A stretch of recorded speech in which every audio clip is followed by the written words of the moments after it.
Please, I need help. My caregiver told me to stay quiet. Margaret Thompson's voice shattered the silence of the diner. 79 years old, hands trembling violently, purple bruises wrapped around both wrists like fingerprints burned into her skin. 7 Hells Angels bikers stopped mid-conversation. Every eye turned toward this frail woman standing before them, tears streaming down her face, terror etched into every line. The largest man rose slowly, 6'3", leather vest, death's head patch. Who hurt you? She said old women who talk too much have accidents. Margaret's knees buckled. She's going to kill me. The room went cold. Before we continue, subscribe to our channel and follow Margaret's journey to the very end. Comment below with your city. I want to see how far her story travels. Margaret Thompson walked through the door of Rosie's Roadside Cafe at exactly 3:12 on a Wednesday afternoon. Every step hurt. Her knees had been bad for years, arthritis that flared up when she walked too far. But she had walked 6 blocks to get here. 6 blocks on legs that wanted to give out, with a heart that was pounding so hard she could feel it in her throat. She saw them immediately. 7 men in the back corner, black leather vests, the Hells Angels' death's head patch visible even from the entrance. They were drinking coffee, talking low, the kind of easy conversation that came from years of brotherhood. Margaret did not hesitate. She walked straight toward them.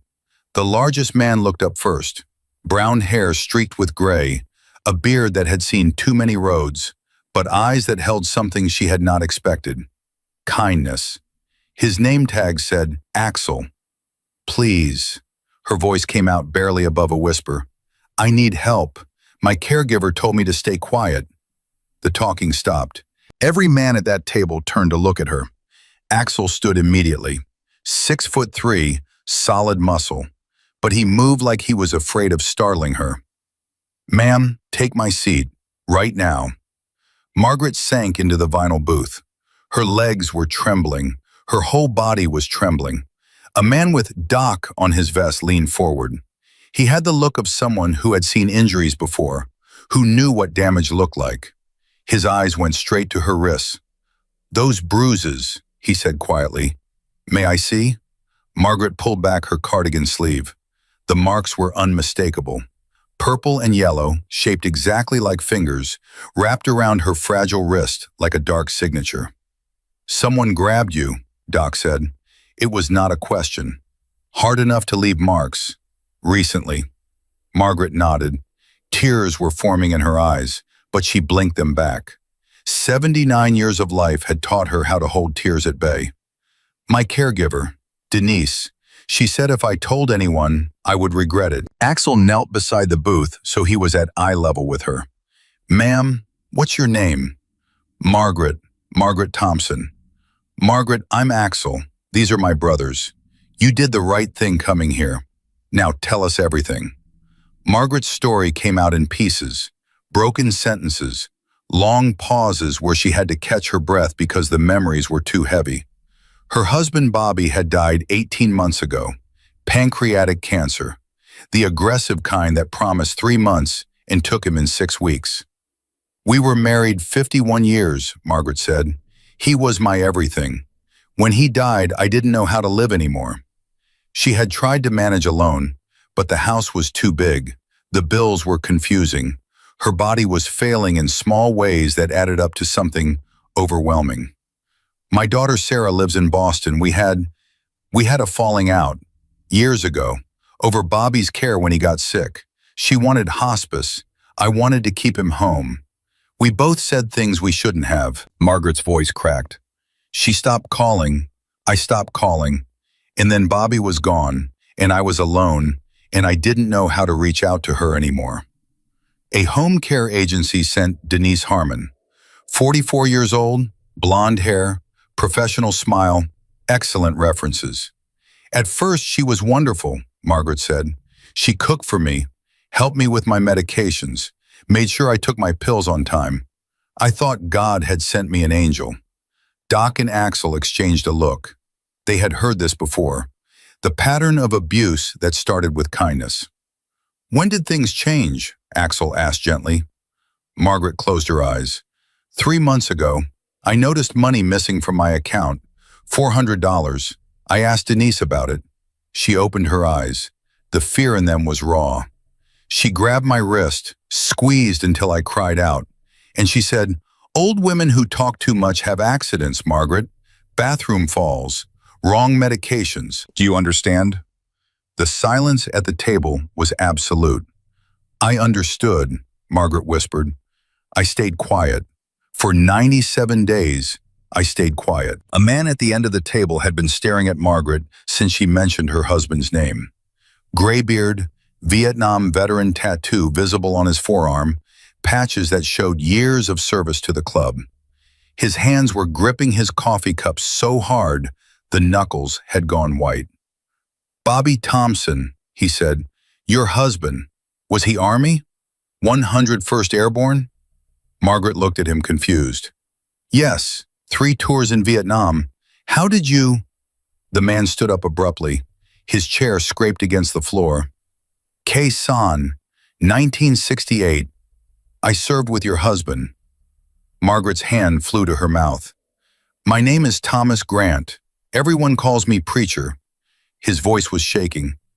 "Bobby Thompson saved my life. Pulled me out of a burning helicopter while bullets were flying past his head. Carried me 2 miles through enemy territory with shrapnel in his own leg." Tears were streaming down Margaret's face now. "He never talked about it, never told me the details. That was Bobby, never wanted credit for anything." Preacher's jaw tightened. "He made me promise something before he died. Did you know that?" Margaret shook her head. "I visited him in the hospital last week before he passed. He grabbed my hand and said, 'Watch over Maggie if something happens. She's too trusting, too kind. The world takes advantage of people like her.'" Preacher slammed his palm on the table. "I tried to visit you after the funeral. A woman at the door said you weren't receiving visitors. I assumed it was grief. I assumed wrong." His eyes were burning. "That woman was Denise, wasn't she?" Margaret nodded. "She told me no one came. She said everyone had forgotten about me." "She lied." Preacher's voice was thick with anger. "She kept me away from you. She kept everyone away from you." Axel stood up. This just became club business. The next hour moved fast. Phone calls were made. Brothers were contacted. Information was gathered. Doc examined Margaret more carefully with her permission. The bruises on her wrists were not the only ones. There were marks on her upper arms, hidden under her cardigan. A fading bruise on her hip from being pushed 3 weeks ago. "She said I fell," Margaret explained. "She told me I was confused, that I imagined her pushing me." "You didn't imagine anything," Doc said firmly. "These are defensive injuries. You were grabbed, restrained, and pushed multiple times." A younger member named Razor had been working on a laptop. Founder, Denise Harmon. Licensed caregiver through Sunshine Home Services. Clean background check. Great reviews online. "Keep digging," Axel said. Razor's fingers flew across the keyboard. 5 minutes later, his face changed. "Boss, you need to see this."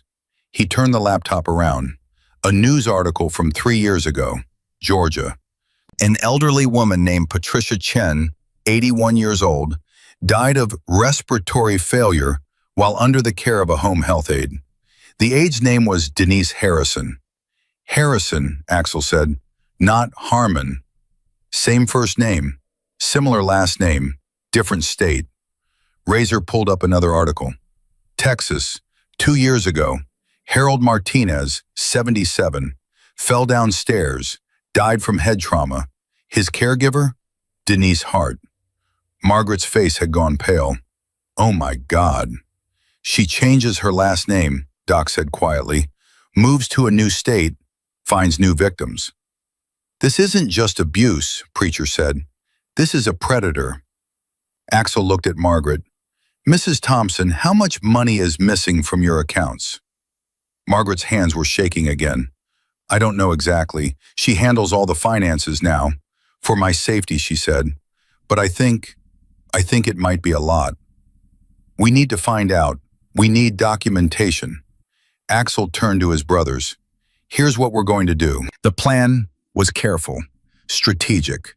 They could not just storm the house. They needed evidence. They needed Margaret safe. They needed to build a case that would put Denise away forever. First priority is getting you somewhere safe, Axel told Margaret. Somewhere Denise can't find you. I can't leave, Margaret's voice was panicked. If I disappear, she'll know something is wrong. She'll run. She's done it before. Doc nodded slowly. She's right. If Denise suspects anything, she'll vanish. New name, new state, new victim. So we play it smart, Preacher said.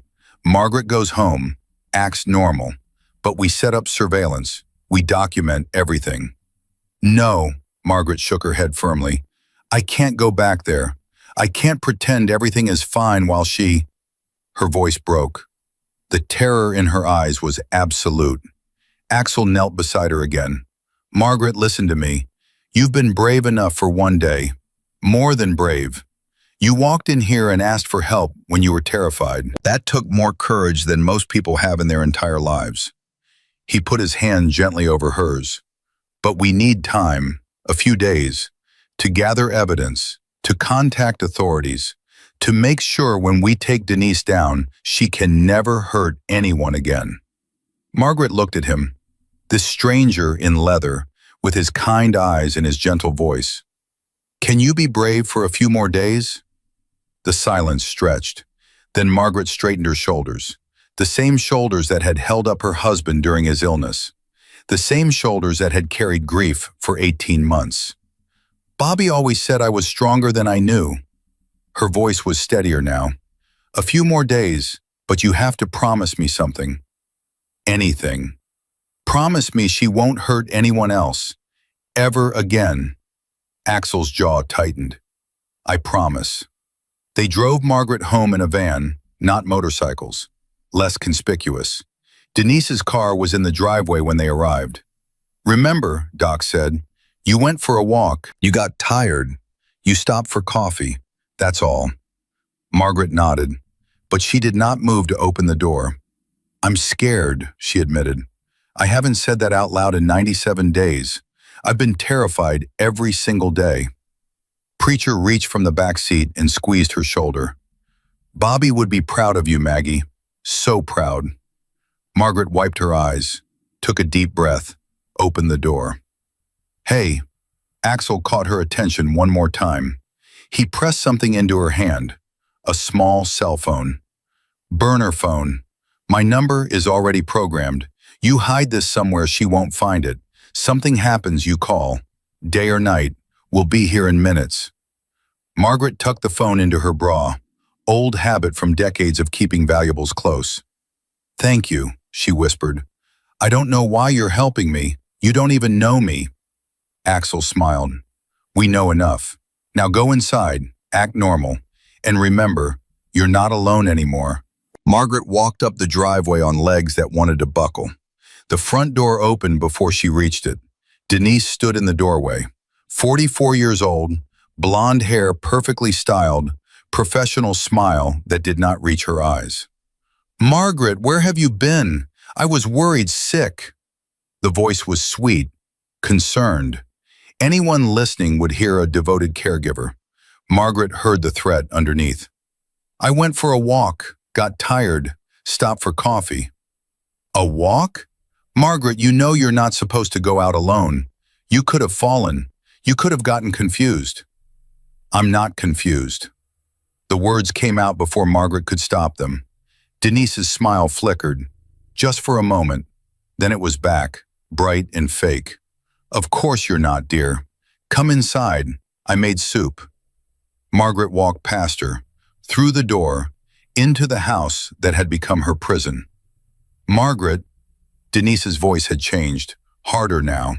The door closed behind them. You smell like cigarette smoke and men's cologne. Margaret's heart stopped. I sat near some bikers at the cafe. They were at the next table. Bikers? Denise's eyes narrowed. What kind of bikers? I don't know, just bikers. I didn't talk to them. The silence stretched for an eternity. Denise was studying her, looking for lies, looking for weakness. You know I only want what's best for you, Denise finally said. The outside world is dangerous for someone your age. People take advantage of confused old women. I know, Margaret said. I know you only want what's best. Denise smiled, genuine this time. The smile of a predator who believed their prey was still trapped. Good. Now sit down, eat your soup, take your medication. Margaret sat. She ate. She took the pills Denise handed her, and she thought about the phone hidden against her chest, about 7 men who had promised to help her, about Preacher, who had served with Bobby, who had made a promise 50 years in the making. 3 more days. She could survive 3 more days. The medication made her drowsy. It always did. Denise said it was for her anxiety. Margaret suspected it was something else entirely.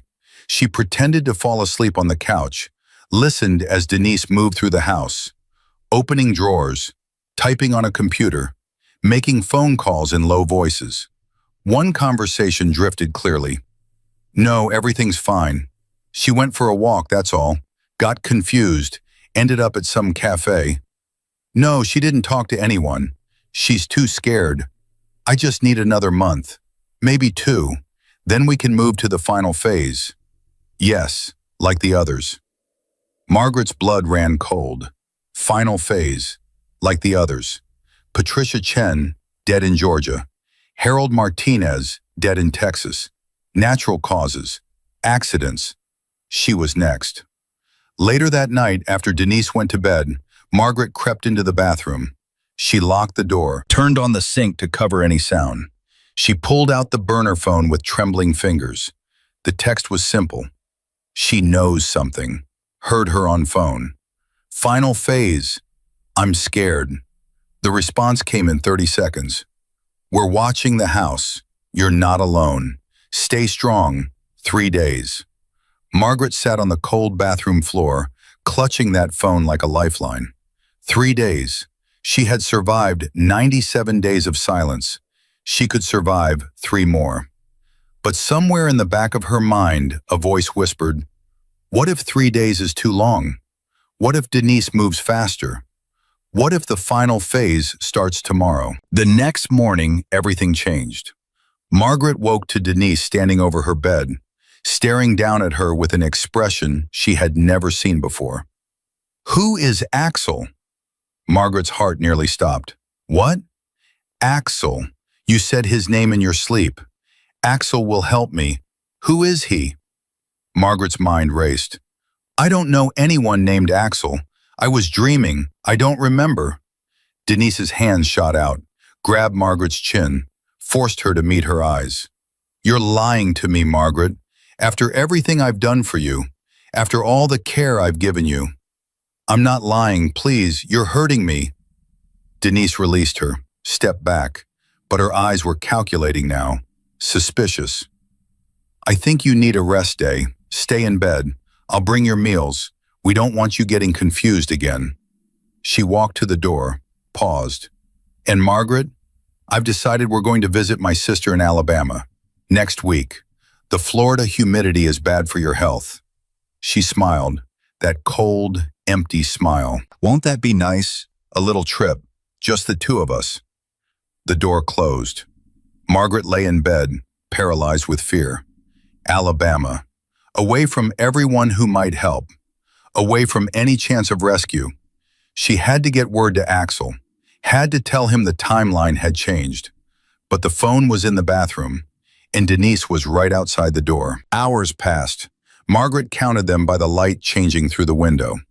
Denise brought lunch on a tray, watched Margaret eat every bite, watched her take every pill. Good girl, Denise said. Rest now. You need your strength for our trip. The medication was stronger this time.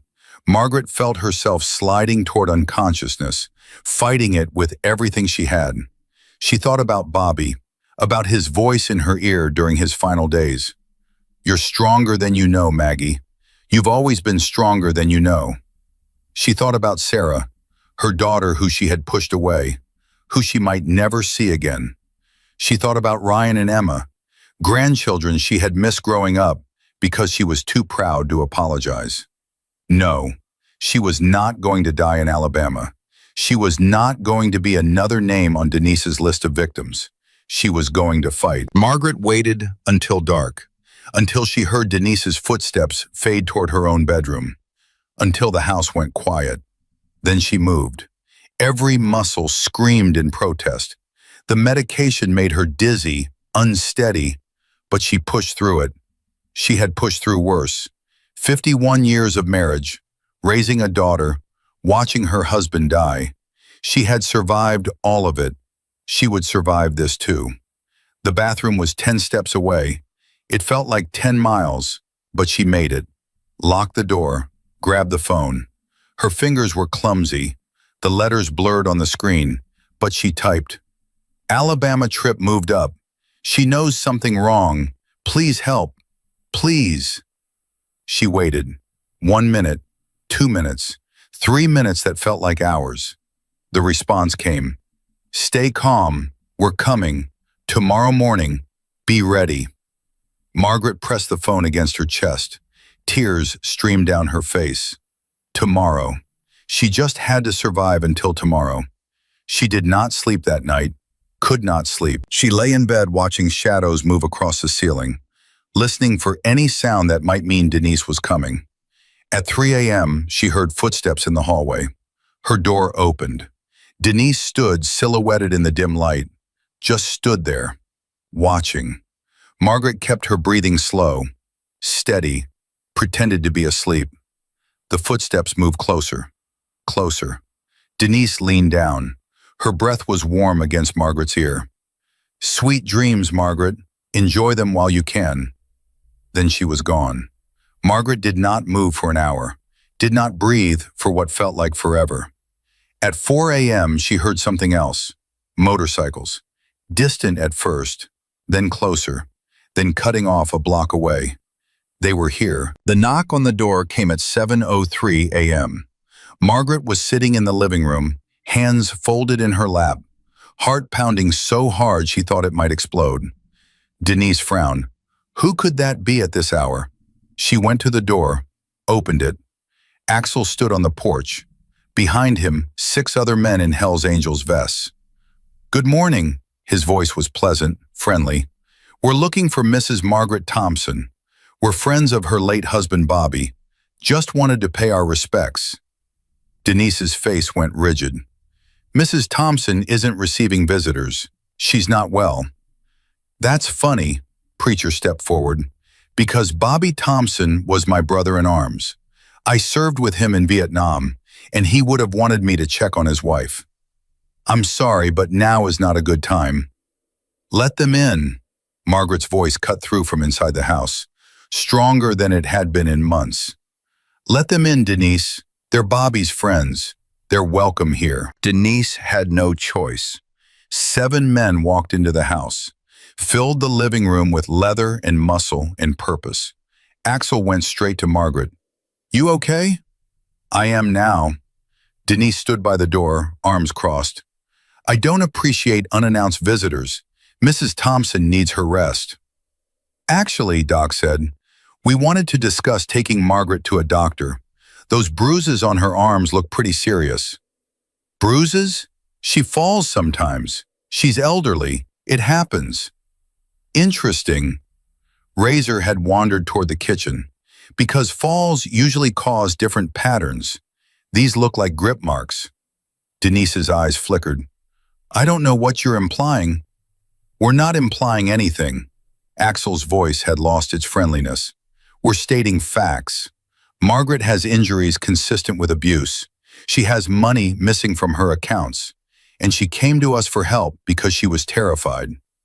She's confused. Elderly dementia.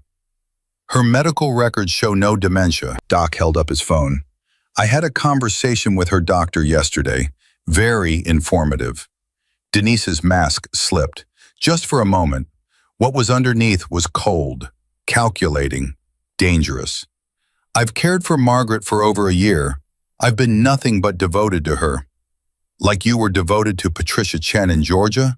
Razor asked. Or Harold Martinez in Texas? The color drained from Denise's face. That's right, Axel said.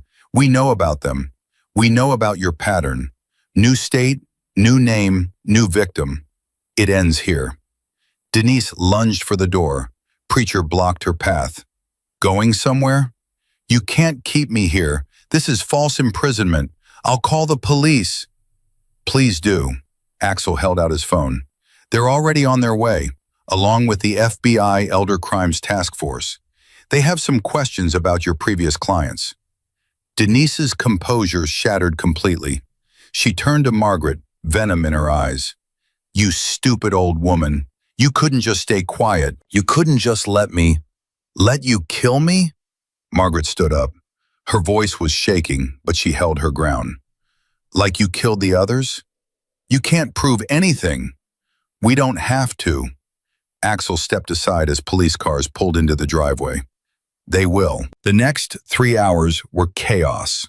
Police, FBI agents, social workers, statements taken, evidence collected. Denise screamed threats as they put her in handcuffs, screamed that Margaret was crazy, confused, lying, that she would sue everyone involved. No one listened. Margaret sat on the couch, surrounded by Hell's Angels who had become her protectors. Preacher sat beside her, holding her hand. You did it, Maggie. You survived. You spoke up. Bobby would be so damn proud. Margaret looked at the flag folded in the shadow box. Bobby's flag, the last piece of him she had. I did it for him, she said, and for Patricia and Harold, and for every person she would have hurt next. You did it for you, too, Axel said. Don't forget that. You saved your own life. That matters. A detective approached. Young woman, sharp eyes, kind face. Mrs. Thompson, I'm Detective Reyes. I need to ask you some questions. Are you up for it? Margaret looked at the men around her, strangers who had become family, brothers who had answered when she called. Yes, she said. I'm ready to tell you everything. 4 hours later, Margaret sat alone in her living room for the first time in over a year. The house was quiet. Police tape marked Denise's room. Evidence bags had taken most of her belongings. It was over. Margaret walked to the mantel, picked up the photo of Bobby in his dress uniform, young and serious, the kind of serious that came from watching friends die. I did it, Bobby, she whispered. I didn't stay quiet. I fought back. She traced the edge of the frame with her finger. You always said I was stronger than I knew. I guess you were right. The doorbell rang. Margaret tensed. Old fear, hard to shake. But when she opened the door, Axel stood there. Behind him, the rest of the club, all 7 of them. We wanted to make sure you're okay, Axel said, and to tell you something important. What? You're family now, Margaret. Thunder Road, Hell's Angels. We don't abandon family. Ever.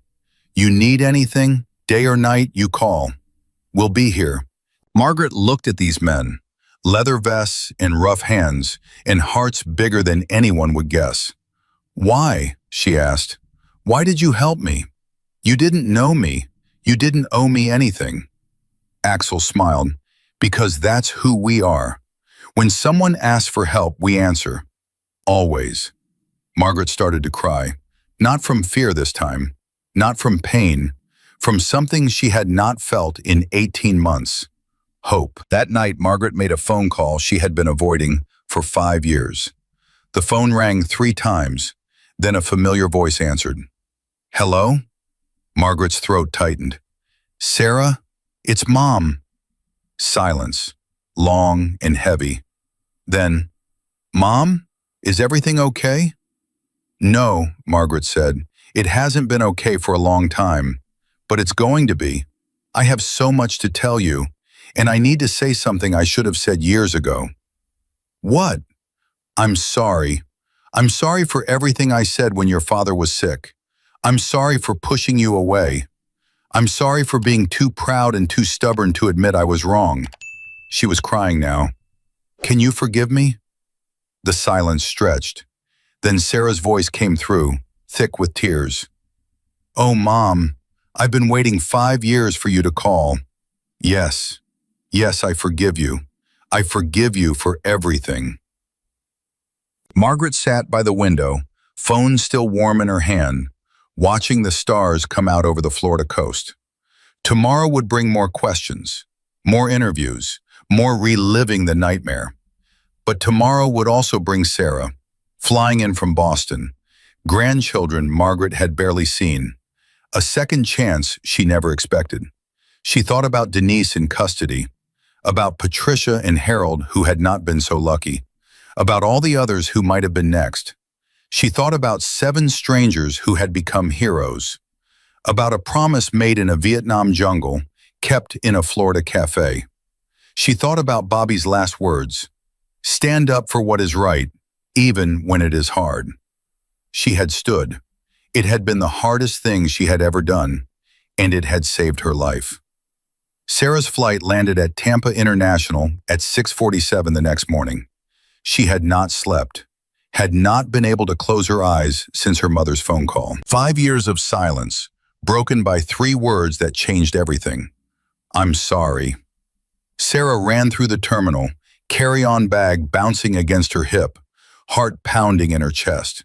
She had booked the first available flight, left her husband David to handle the kids' school drop-off, barely remembered to pack a toothbrush. Her mother needed her. Nothing else mattered. Margaret was waiting at arrivals, smaller than Sarah remembered, frailer, but standing on her own 2 feet, chin lifted, that stubborn strength that had always defined her, still visible in her eyes. Mom! Sarah.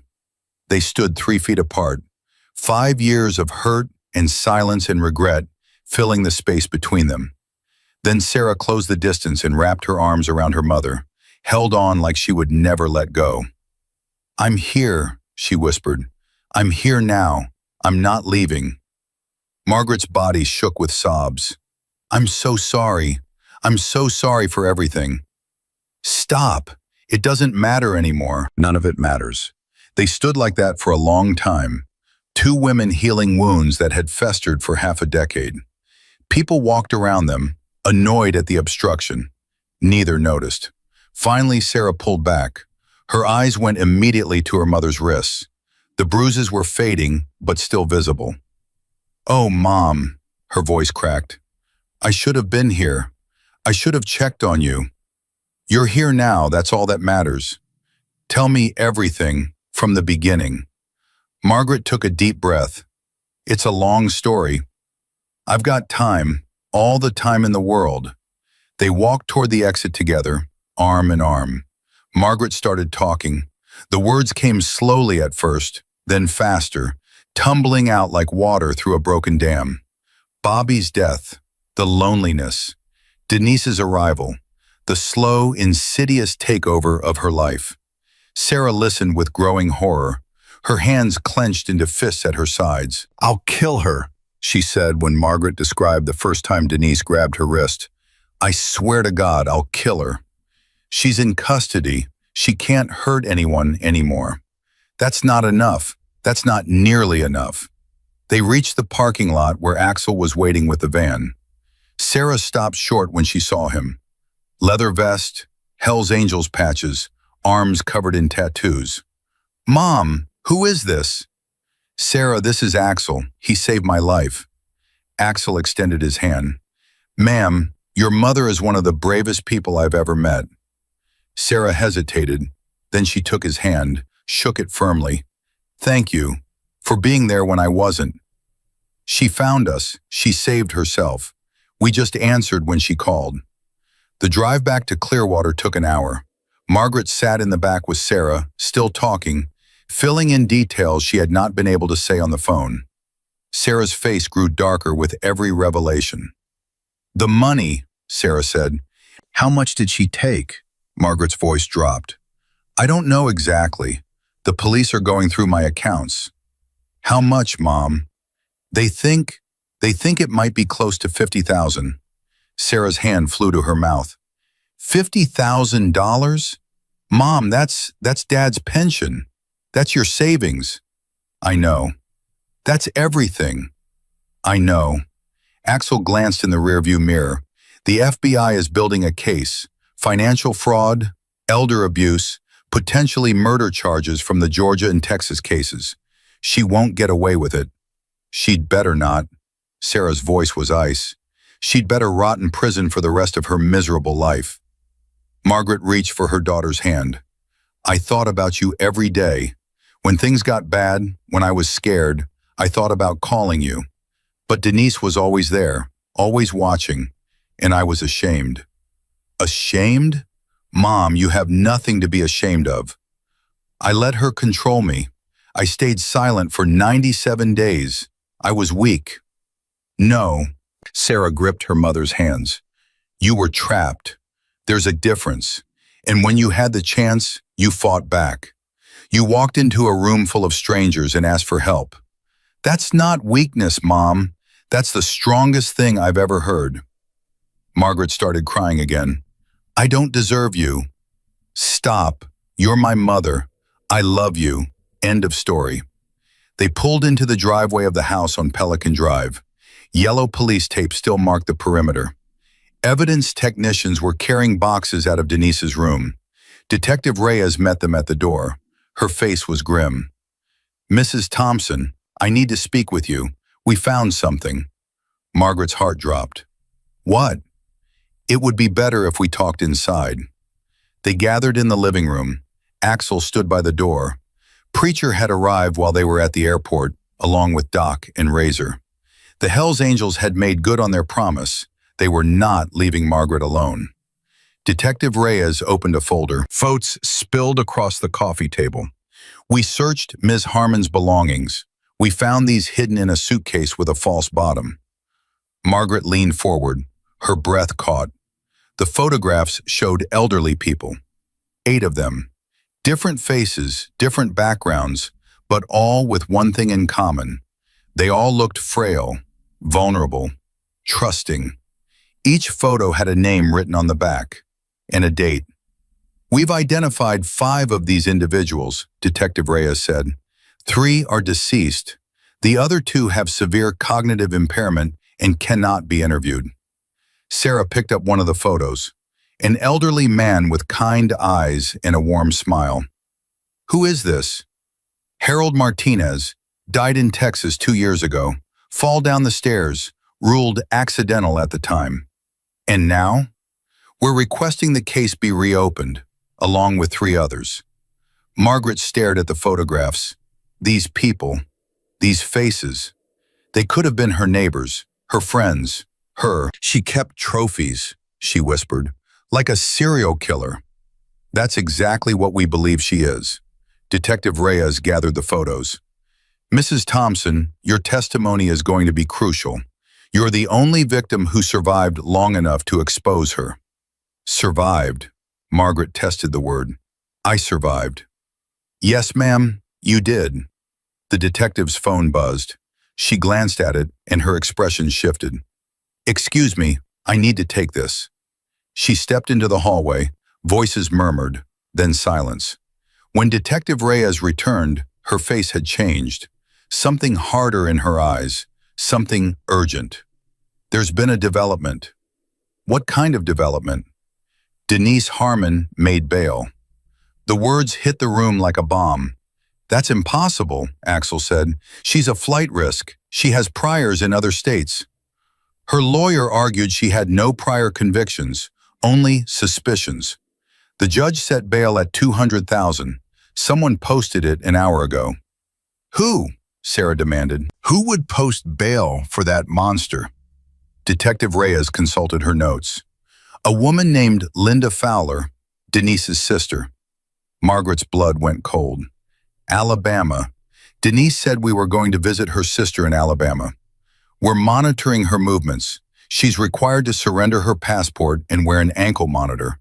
But yes, she's being released as we speak. You can't let her go. Sarah was on her feet. She tried to kill my mother. I understand your frustration, but the legal system, The legal system is broken if it lets attempted murderers walk free. Margaret sat frozen. Denise was getting out. Denise would know Margaret had talked. Denise would be angry, more than angry. "I'm not safe," Margaret said quietly. "She'll come for me. We've requested a protective order. It should be processed by tomorrow." "Tomorrow isn't good enough." Preacher stepped forward. "We'll handle protection." Detective Reyes hesitated. "I can't officially sanction." "You don't have to officially sanction anything. We're just friends visiting a grieving widow. Nothing illegal about that." The detective held his gaze for a long moment. Then she nodded slightly. "I'll be in touch with updates. Mrs. Thompson, don't leave town. And be careful." She left. The silence that followed was suffocating. "Okay," Axel said finally. "New plan. Margaret, you're not staying here tonight. You're coming with us." "Where?" "Clubhouse. Secure location. Cameras, gates, brothers on watch around the clock. Denise won't get within a mile of you." Sarah stood up. "I'm coming too." "Ma'am, the clubhouse isn't exactly—" "I don't care if it's a tent in the middle of a swamp. Where my mother goes, I go." Axel looked at Preacher. Preacher shrugged. "Family's family. She comes." 20 minutes later, Margaret was packing a bag. Her hands were shaking again. Not from medication this time, from fear. Denise was out. Denise knew Margaret had talked. Denise had killed before. Sarah appeared in the doorway. "Mom, you ready?" Margaret looked around the bedroom she had shared with Bobby for 43 years. His pillow still sat on his side of the bed. She had not been able to move it. "I don't know if I can do this," she admitted. "Leave this house. Leave Bobby." Sarah crossed the room, took her mother's hands. "Dad is not in this house, Mom. He's in here." She touched Margaret's heart. "He goes where you go, and right now he would want you safe." Margaret closed her eyes, pictured Bobby's face, his voice rough from decades of cigarettes, telling her she was stronger than she knew. "You're right." She opened her eyes. "Let's go." The Hells Angels clubhouse was 20 miles outside Clearwater, down a dirt road that wound through pine trees and palmetto scrub. A chain-link fence surrounded the compound, topped with razor wire. Security cameras tracked their approach. Margaret had expected something rough, dangerous looking. What she found was something else entirely. Flowers grew in boxes along the porch railing. A dog ran across the yard, tail wagging. Women sat on benches, talking and laughing. Children played in a roped-off area near the back. "This is your clubhouse?" Sarah asked. "We're a family," Axel said. "Families need homes." A woman approached as they parked. Mid-50s, gray hair pulled back in a ponytail, kind eyes that crinkled when she smiled.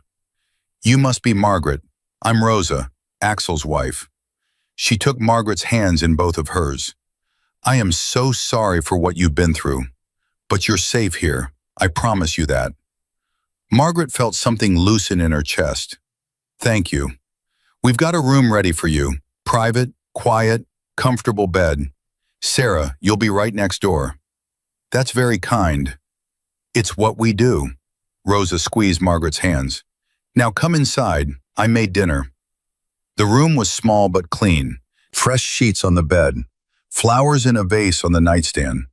A photograph of Bobby that someone had grabbed from the house. Margaret picked up the photo, touched his face. "I didn't give up," she told him. "I fought, just like you always said." There was a knock at the door. Preacher stood in the hallway. "Maggie, you got a minute?" "Of course." He sat in the chair across from her bed. His hands were clasped between his knees.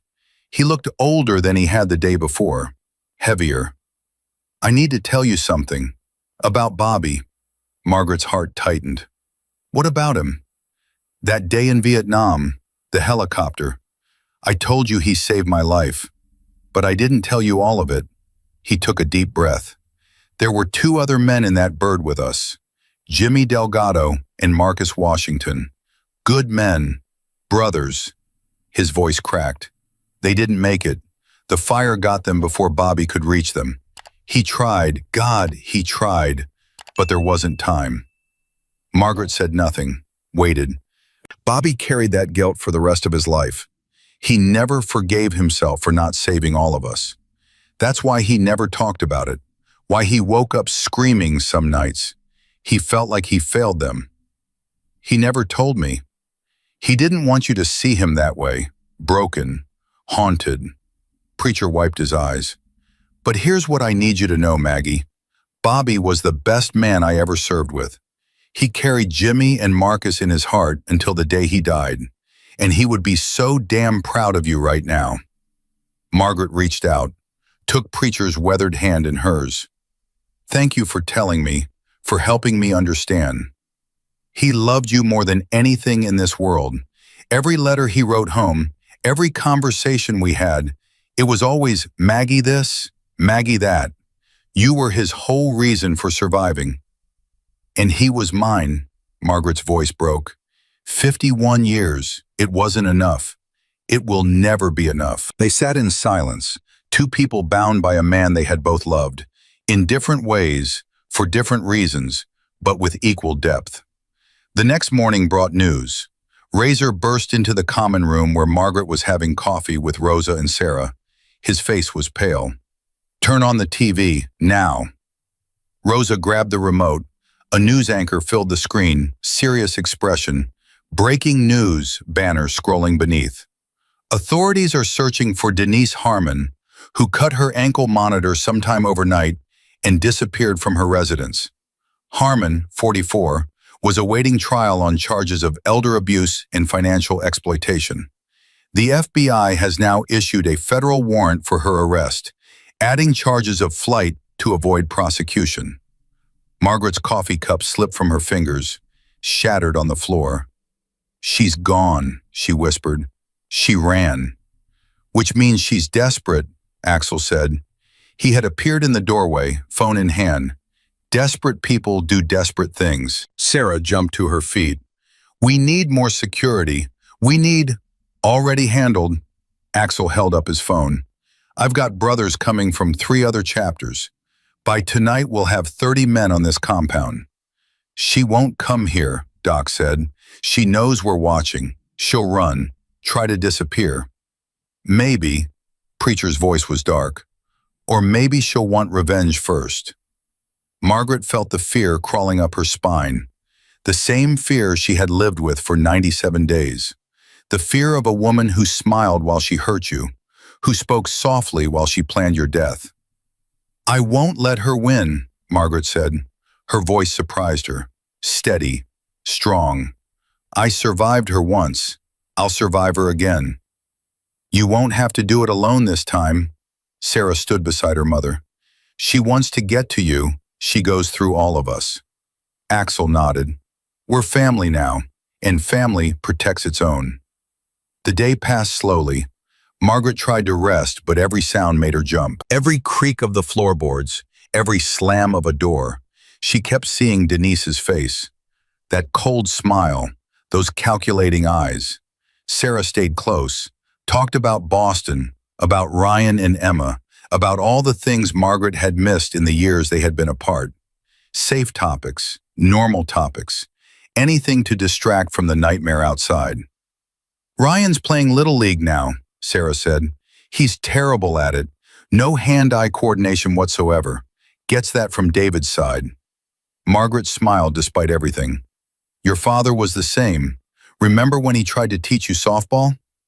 He hit himself in the nose with the bat, broke it in 2 places, and still insisted he was fine, drove himself to the emergency room with blood pouring down his face. They laughed. The sound was foreign, unexpected, but real. I miss this, Sarah said quietly. I missed you, Mom. I missed you too, more than I can say. When this is over, when that woman is caught and locked away forever, I want you to come to Boston. See the grandkids. Stay with us. I'd like that. Stay permanently. We have room. The kids need their grandmother. I need my mother. Margaret felt tears threatening again. Are you sure? After everything I said? Stop. I told you. It doesn't matter anymore. What matters is now. What matters is the future we still have. They held hands.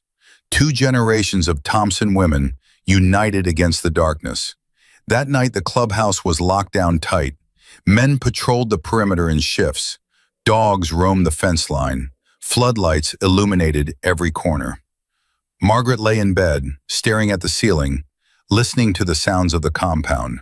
Voices, footsteps, the occasional bark of a dog. She should have felt safe. She did not. At 2:17 a.m. her door opened. Margaret sat up, heart pounding. Rosa slipped inside. "Margaret, get dressed, quickly." "What's happening?" "We picked up someone on the security cameras, approaching from the east. We need to move you to the safe room." Margaret's hands trembled as she pulled on clothes. Denise. It had to be Denise. "Sarah, she's already there. Come." They moved through darkened hallways, Rosa's hand firm on Margaret's elbow. The clubhouse felt different at night. Shadows everywhere. Danger in every corner. The safe room was a reinforced space in the center of the building. Steel door, no windows, supplies for a week. Sarah was already inside, pale and frightened. "Mom, thank God." "What's happening?" "I don't know. They just told me to come here." Rosa closed the door. The lock engaged with a heavy thunk. "Stay here, stay quiet. Do not open this door for anyone except me or Axel. Understood?" Margaret nodded. Her throat was too tight for words. Rosa left. The silence was absolute. Mother and daughter sat in the dim light, hands clasped, waiting. Minutes passed. An hour. 2 hours. Then footsteps outside the door. Heavy, multiple sets. A knock. 3 times. Pause. 2 times. A code. "It's Axel, open up." Rosa's voice came through the steel. Confirmed. The door swung open. Axel stood in the doorway. His face was grim, but relieved. "False alarm. It was a deer. Big buck. Triggered the motion sensors." Margaret let out a breath she had been holding for 2 hours. "A deer. I'm sorry we scared you, but we're not taking any chances." "You didn't scare me." Margaret straightened her spine. "Well, maybe a little, but I understand." Sarah laughed, a slightly hysterical edge to it. "A deer. God, I think I aged 10 years in that room." "Get some sleep," Axel said. "Tomorrow's going to be a long day." "Why? What's happening tomorrow?" "The FBI wants to interview Margaret again, and they have news about Denise." Margaret's blood chilled. "What news?" "They found her car, abandoned at a bus station in Jacksonville. She's on the run, but they're closing in." "How close?" Axel hesitated. "Close, but not close enough. She could be anywhere by now." Margaret lay awake until dawn, watching the shadows, listening for footsteps. Somewhere out there, Denise was running, planning, waiting, and Margaret knew, with a certainty that settled in her bones, that this was not over. It was far from over. The FBI arrived at 9 a.m. 2 agents, serious faces, badges clipped to their belts. They set up in the clubhouse's meeting room, legal pads and recording equipment spread across the table. Agent Morrison was the lead. Tall, black, late 40s, with eyes that missed nothing. His partner, Agent Chen, was younger, Asian American, fingers flying across a laptop. "Mrs. Thompson, thank you for speaking with us again. Whatever you need, I want her caught." "We all do." Morrison opened a file. "We've been building a case against Denise Harmon, or Denise Fowler, which appears to be her real name, for 3 years. You're the break we've been waiting for." "Fowler?" "She's been using variations of her last name for over a decade. Harmon, Harrison, Hart, Fowler. Same first name, different surname, makes her harder to track."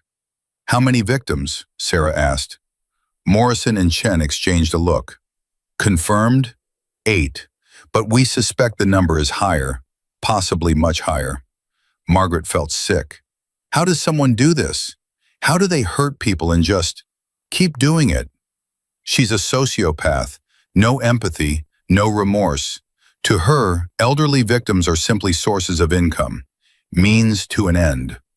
And when they run out of money, Morrison's jaw tightened. They become liabilities. The interview lasted 4 hours. Margaret went through everything again. The isolation, the financial control, the threats, the medications. The moment she decided to walk into that cafe and ask for help. By the end, she was exhausted. But the agents had what they needed. Mrs. Thompson, your testimony is going to put this woman away for the rest of her life. I want you to understand how important that is. Not just for you, but for every victim she's ever had. When will you catch her? Soon. We have alerts at every bus station, airport, and train station in the Southeast. Her photo is being distributed to every law enforcement agency in the country. She can't hide forever. She's smart. She's been doing this for years without getting caught. She's never had someone like you before, someone who fought back. Margaret left the meeting room feeling drained. Sarah was waiting in the hallway. How did it go? They think they'll catch her soon. Good, and then? Then she stands trial for everything she's done. To me, to Patricia Chen, to Harold Martinez, to everyone. Will you have to testify? Margaret nodded. Yes, in open court, in front of her. Are you scared? Margaret thought about it, really thought. Yes, she admitted, but I'm not going to let that stop me. Bobby always said courage isn't the absence of fear. It's being afraid and doing what needs to be done anyway. Sarah hugged her mother. Dad was a wise man. He was the best man I ever knew. That afternoon, Margaret sat on the clubhouse porch with Preacher. The Florida sun was warm on her face. Birds sang in the trees. For a moment, just a moment, she could pretend everything was normal. Can I ask you something? Preacher said. Anything. After this is over, after Denise is caught and put away, what are you going to do? Margaret considered the question. Sarah wants me to move to Boston, be closer to her and the grandkids. That sounds nice. It does, but I feel like there's more I need to do first. Those photographs Detective Reyes showed us, all those victims, some of them don't have anyone advocating for them, anyone fighting for justice. Preacher nodded slowly. You want to be that person. I don't know what I can do. I'm 79 years old. I'm not a lawyer or a detective or... You're a survivor. That's more powerful than any degree. Margaret looked at him. You really think so? I know so. People listen to survivors. They listen to stories. And you have one hell of a story to tell. That night, Margaret made a decision. She called Detective Reyes. I want to help. With the other cases, the other victims, whatever I can do. There was a pause. Then Reyes said, Mrs. Thompson, you've already done more than most people ever would. It's not enough. Those people in those photographs, they deserve someone to speak for them. You understand this could be dangerous? If Denise is caught, she'll know you're the reason. If she's not caught, then she's already after me anyway. At least this way, my risk means something. Another pause, longer this time. There's an organization, Reyes finally said, the Elder Justice Coalition. They advocate for victims of elder abuse, connect families with resources, push for stronger laws. Give me their number. Mrs. Thompson, give me their number, detective, please. Reyes gave her the number. Margaret hung up and looked at her phone for a long time. Then she dialed. A woman answered. Elder Justice Coalition, how can I help you? My name is Margaret Thompson. I'm a survivor of elder abuse, and I want to help. The conversation lasted an hour. By the end of it, Margaret had agreed to share her story at an upcoming advocacy event, to speak to lawmakers about the need for stronger protections, to become a voice for those who had been silenced. When she hung up, her hands were shaking, but this time, not from fear, from purpose. Sarah found her on the porch, staring at the sunset. Mom? What's wrong? Nothing's wrong. Margaret turned to her daughter. For the first time in a long time, something is right. She explained what she had done. Sarah listened with growing amazement. Mom, are you sure? That's a big commitment. I'm 79 years old. I don't know how much time I have left. But whatever time I have, I want it to mean something. I want Bobby to be proud of me. He's already proud of you. I promise you that. Then I want to be proud of myself. Sarah sat beside her mother. They watched the sun sink below the horizon, painting the sky in shades of orange and pink and gold. I love you, Mom. I love you too, sweetheart. We're going to get through this, together. Margaret reached for her daughter's hand, held it tight. Together, she agreed, always. In the distance, a motorcycle engine rumbled to life. Then another, and another. The Hells Angels were doing their nightly perimeter check, protecting the compound, protecting Margaret, strangers who had become family, brothers who answered when someone called for help. Margaret closed her eyes and breathed deep. The fear was still there, probably always would be, but it was smaller now, manageable, and beneath it, growing stronger every day, was something else, hope. 3 days later, the phone call came. Axel found Margaret in the common room, playing cards with Rosa.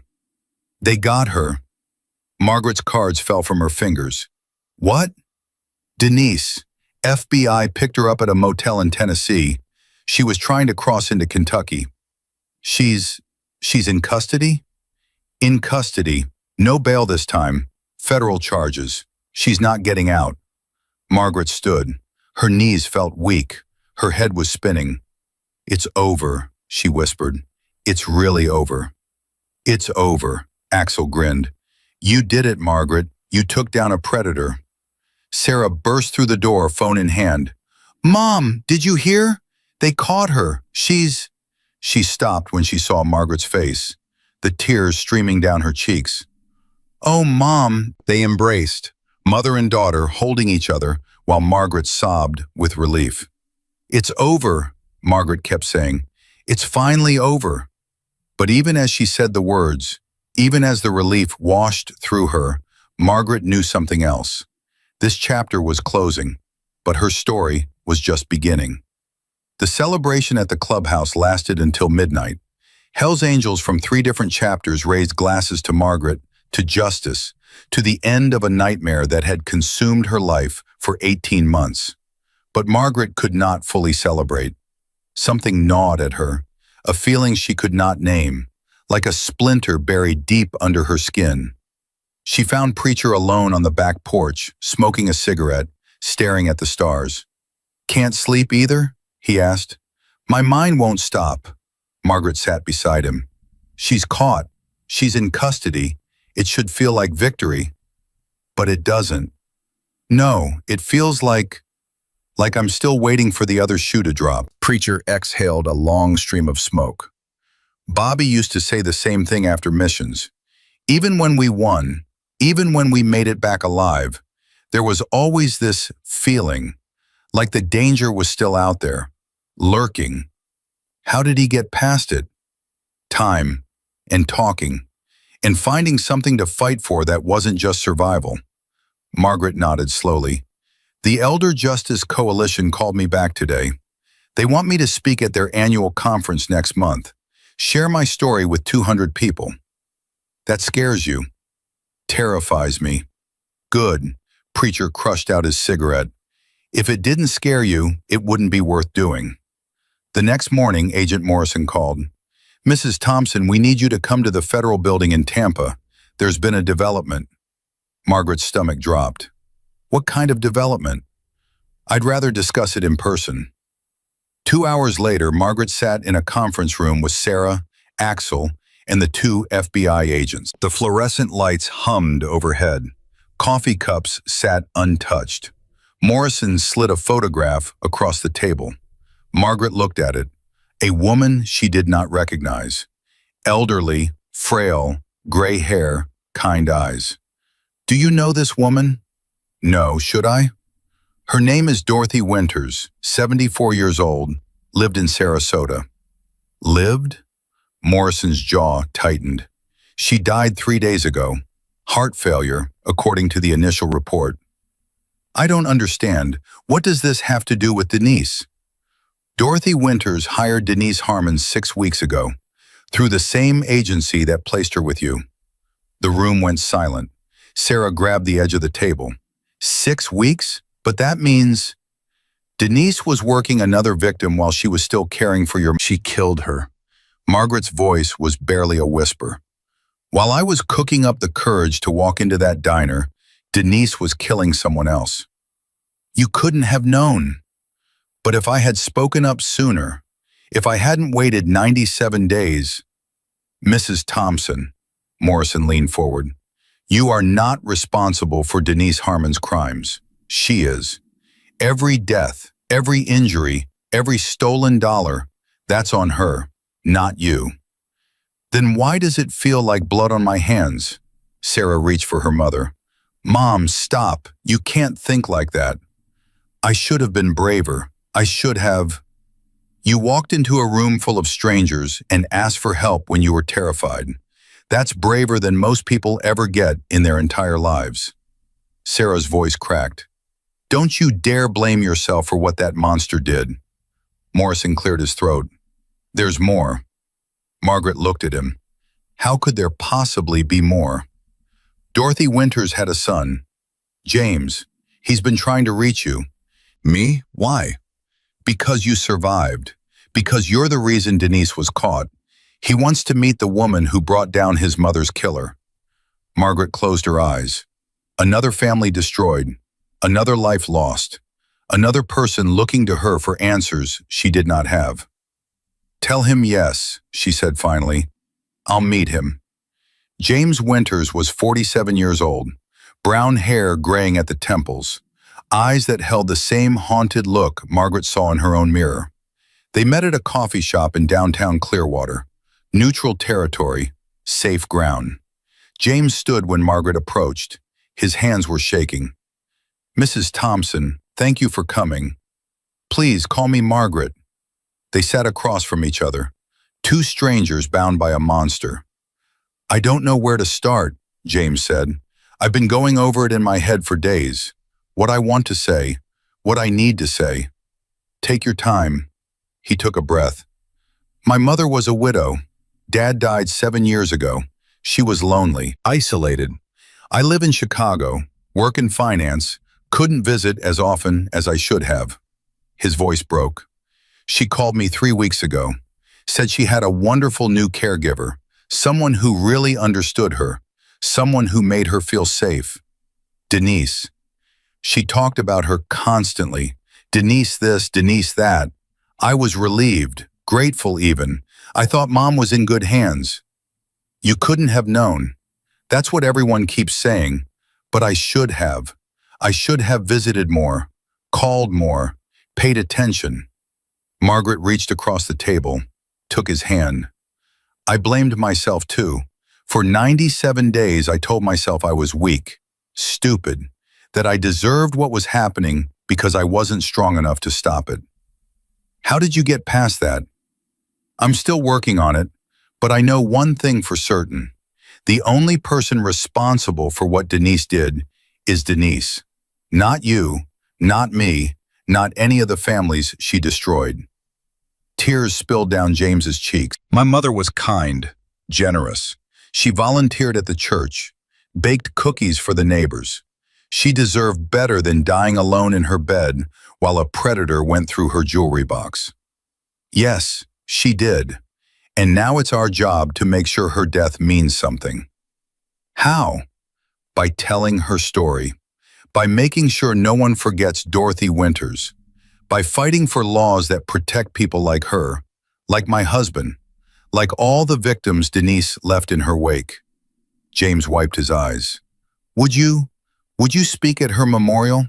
Tell people what really happened? The family still doesn't understand. They think it was just heart failure. I'll be there, and I'll tell them everything. The memorial was held 4 days later, a small church in Sarasota, 50 people in the pews, flowers everywhere. Margaret stood at the podium, looking out at faces she did not know. Dorothy's family, her friends, her community. "I never met Dorothy Winters," Margaret began, "but I know her. Because I could have been her. I almost was her." She told them about Bobby, about Denise, about the 97 days of silence that almost cost her everything. Dorothy's life was stolen by a woman who pretends to care while she destroys. A woman who smiles while she calculates. A woman who has left a trail of broken families across this country. Her voice grew stronger.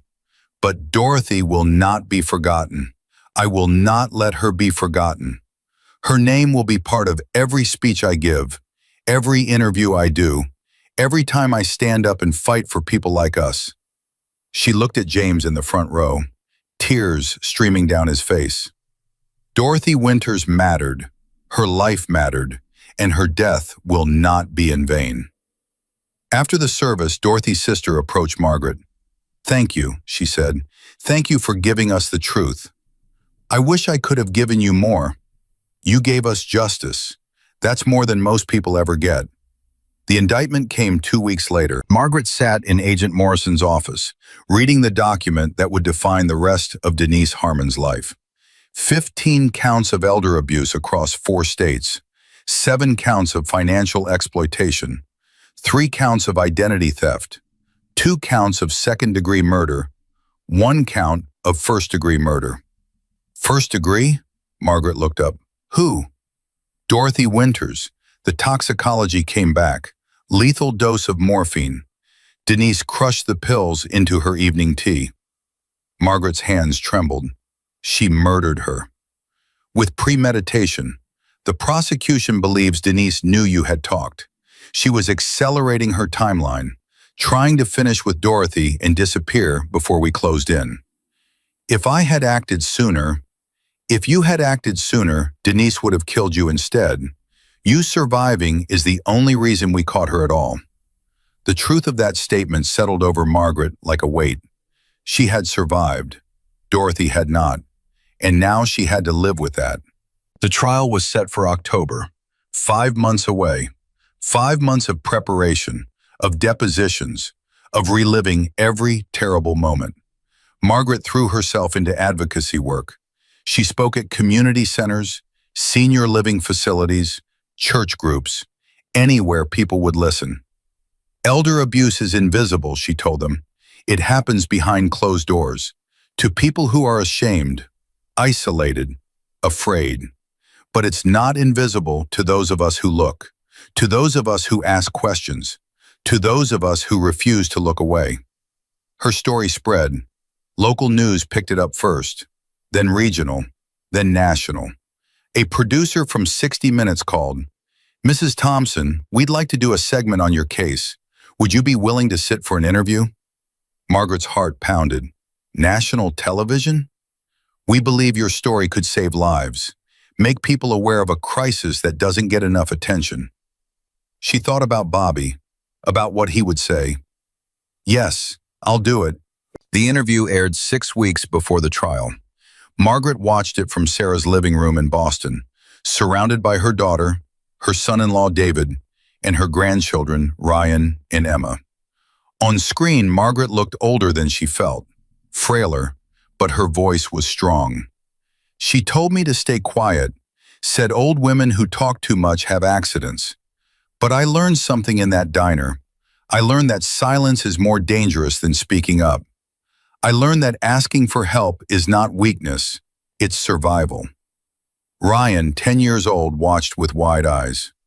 "Grandma, that's you." "Yes, baby, that's me." "You're famous now." Margaret laughed. "I don't know about famous, but maybe people will listen." The segment ended with footage of Margaret speaking at the Elder Justice Coalition conference, her voice ringing out over 200 people. "If you see someone suffering, do not look away. If you suspect someone is being hurt, do not assume someone else will handle it. Everyone is your business, because you might be the only one who sees, the only one who asks, the only one who answers." The response was overwhelming. Letters poured in, emails, phone calls, people sharing their own stories of abuse, of survival, of finally finding the courage to speak. But not all the messages were supportive. Margaret opened her email 3 days after the broadcast and found something that made her blood freeze. No subject line, no sender name, just a message. "You should have stayed quiet, Margaret. This isn't over." She called Axel immediately. "Forward it to me," he said. "Don't respond, don't engage." "It's from her. It has to be. Denise is in federal custody. No internet access, no phone privileges. This isn't her." "Then who?" Silence on the line. Then, "Her sister, Linda, the one who posted bail." "She's still out there?" "She's not charged with anything. Posting bail isn't a crime. But threatening witnesses is." "Forward me the email, Margaret. We'll handle it." Margaret forwarded the message with shaking hands. Then she sat in Sarah's kitchen, staring at the wall, feeling the fear crawl back up her spine. She had thought it was over. She had been wrong. Agent Morrison called the next morning. "We've traced the email. It came from a public library in Mobile, Alabama. We're working with local authorities." "It's Linda Fowler, isn't it? Denise's sister." "We believe so, but we can't prove it yet." "What do I do?" "Stay vigilant. Don't travel alone. Report anything suspicious." "I'm supposed to testify in 5 weeks." "And you will. We're not going to let anyone intimidate you out of that courtroom." Sarah was furious. "This is insane. My mother shouldn't have to live in fear because some psychopath sister wants revenge.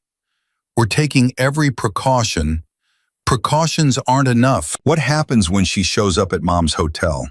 What happens when she corners her in a parking garage?" "Sarah," Margaret's voice was calm, steadier than she felt. "I'm not backing down."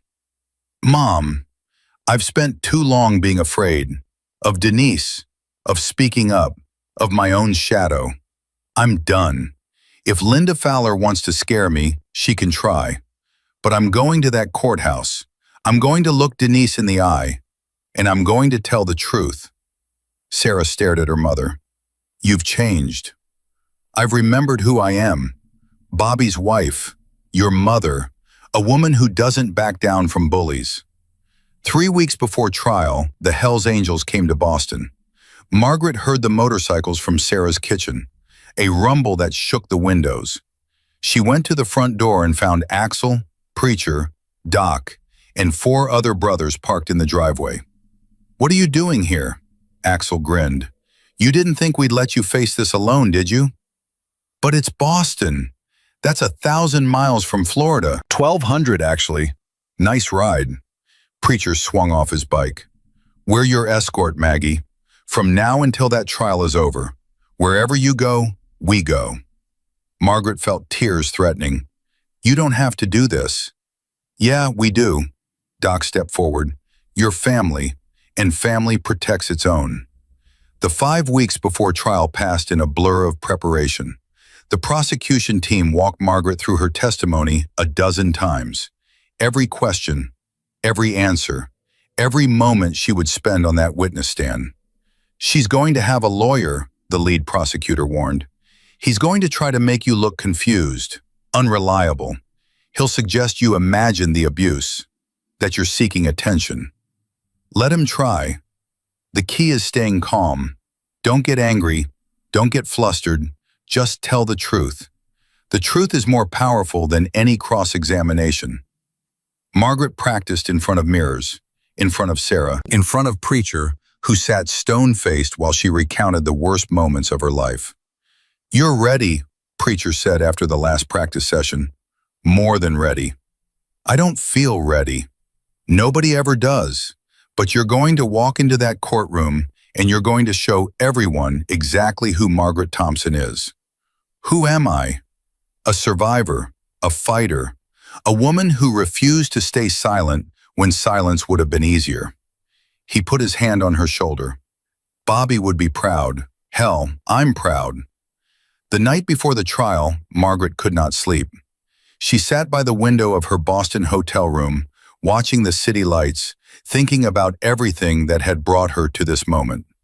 Bobby, Denise, 97 days of silence, one moment of courage in a diner. A knock at the door made her jump. "It's Sarah, Mom." Margaret let her in. Sarah was in pajamas, hair mussed, eyes worried. "Couldn't sleep either?" "No." They sat together on the bed, mother and daughter, the same way they had sat 30 years ago, when Sarah was a child afraid of thunderstorms. "I want to tell you something," Sarah said, "about why I was so angry when Dad got sick." Margaret looked at her.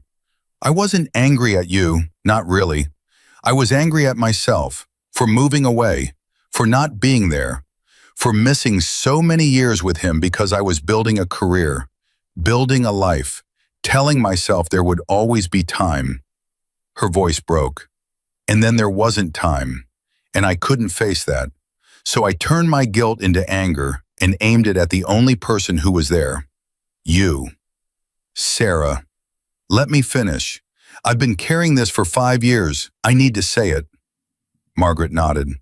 "I'm sorry, Mom, for the things I said, for the years I stayed away, for letting pride keep me from picking up the phone.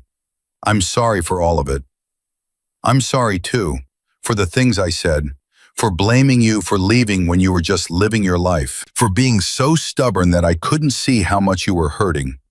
They embraced, holding each other, healing wounds that had festered for too long.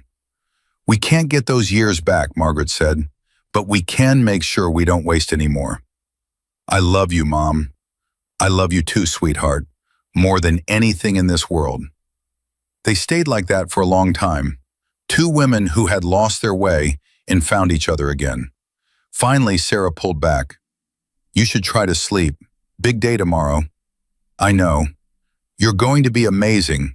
That monster has no idea what's coming for her." Margaret smiled. For the first time in weeks, she felt something like peace. "No," she agreed. "She doesn't." The federal courthouse in Tampa was a fortress of marble and glass. Security everywhere, metal detectors, armed guards, the weight of justice pressing down on everyone who entered. Margaret walked through the doors flanked by Sarah, Axel, and Preacher. Camera crews lined the sidewalk outside. Reporters shouted questions. "Mrs. Thompson, how do you feel about facing your abuser?" "Mrs. Thompson, do you think she'll be convicted?" Margaret said nothing, kept walking, kept her eyes forward. Inside the courthouse, she stopped, took a breath. "This is it," she said quietly. Axel put his hand on her shoulder.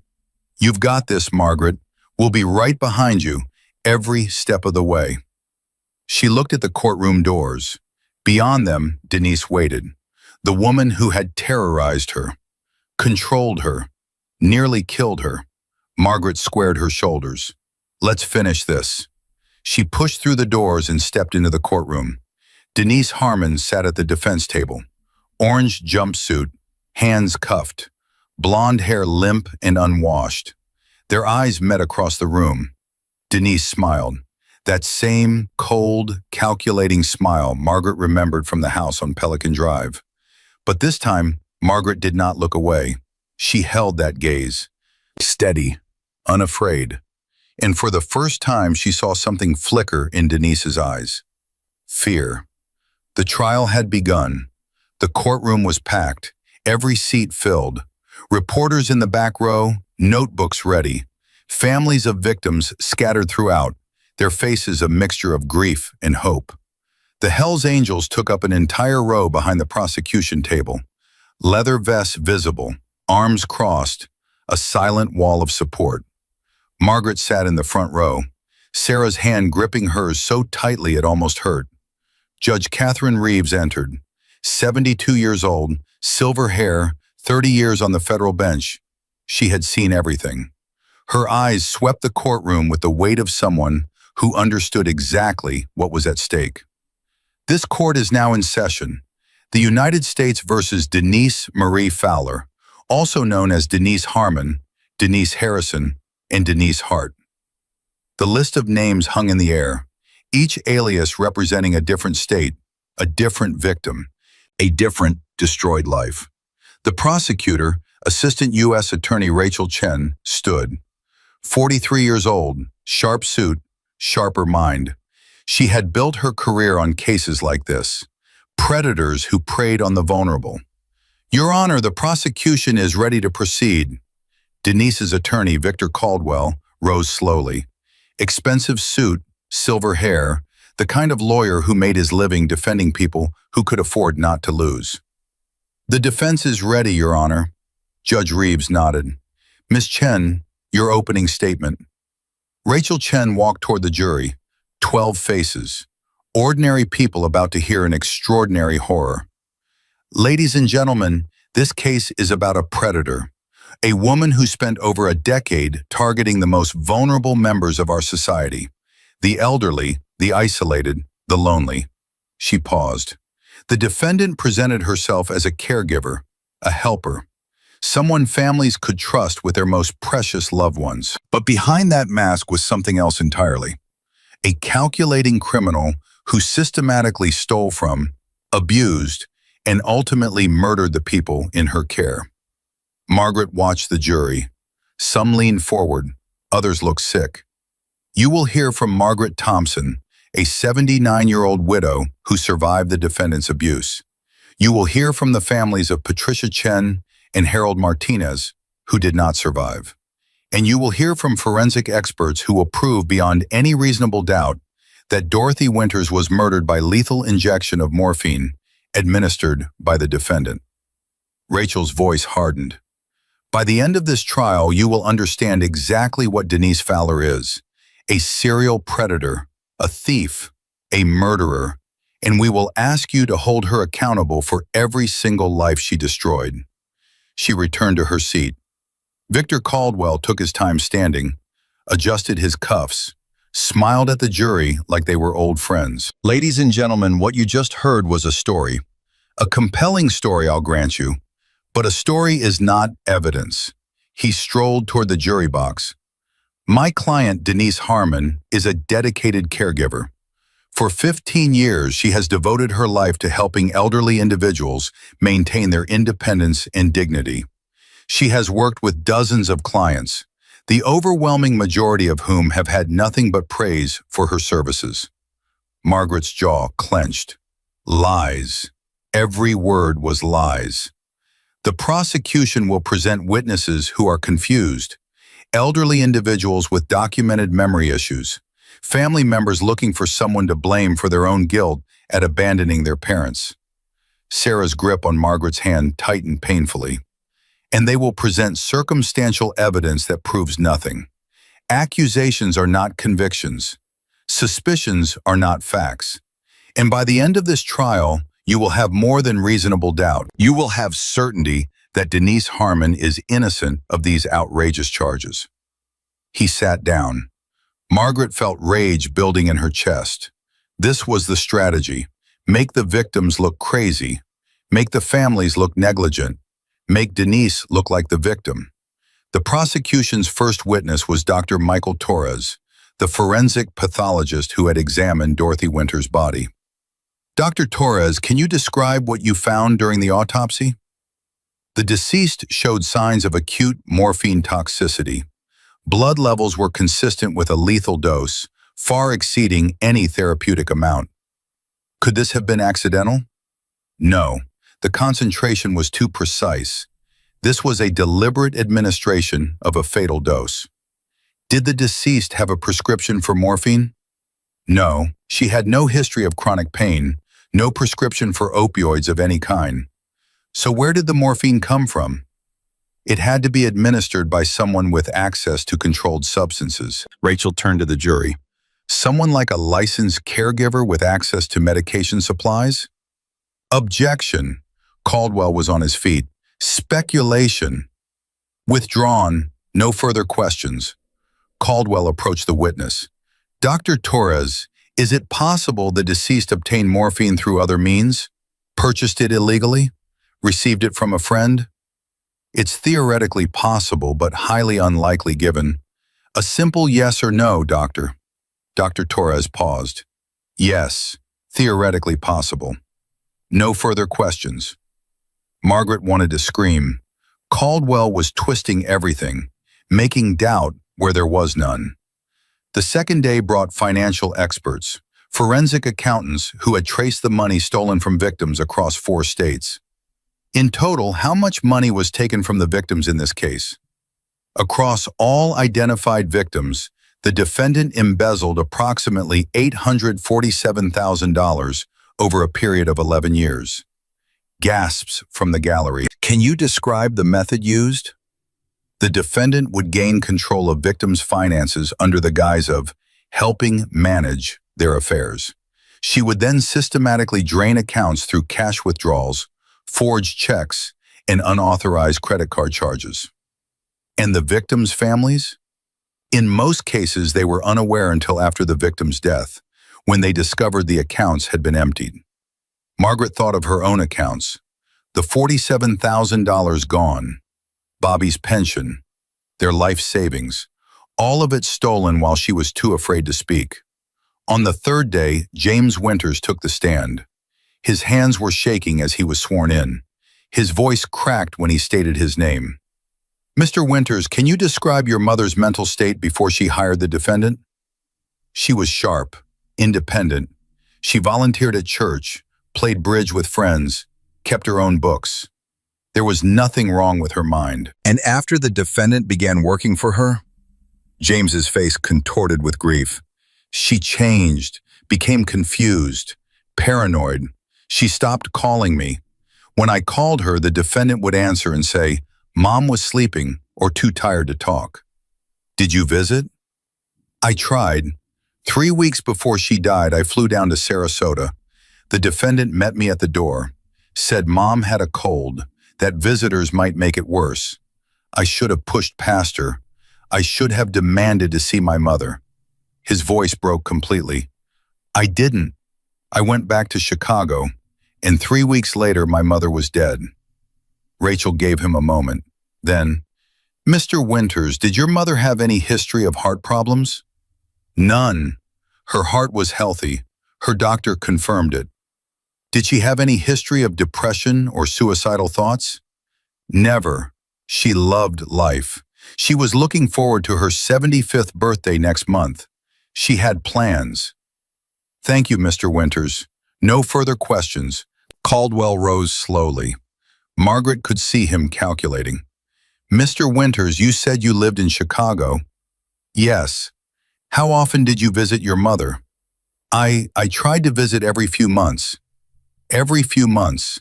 So approximately 3 to 4 times per year? Yes. And your mother lived alone? Yes. So for the vast majority of the year, you had no direct knowledge of her daily activities, her health, or her mental state? James flushed. I called her. We talked regularly. But you weren't there, in person, day to day. No.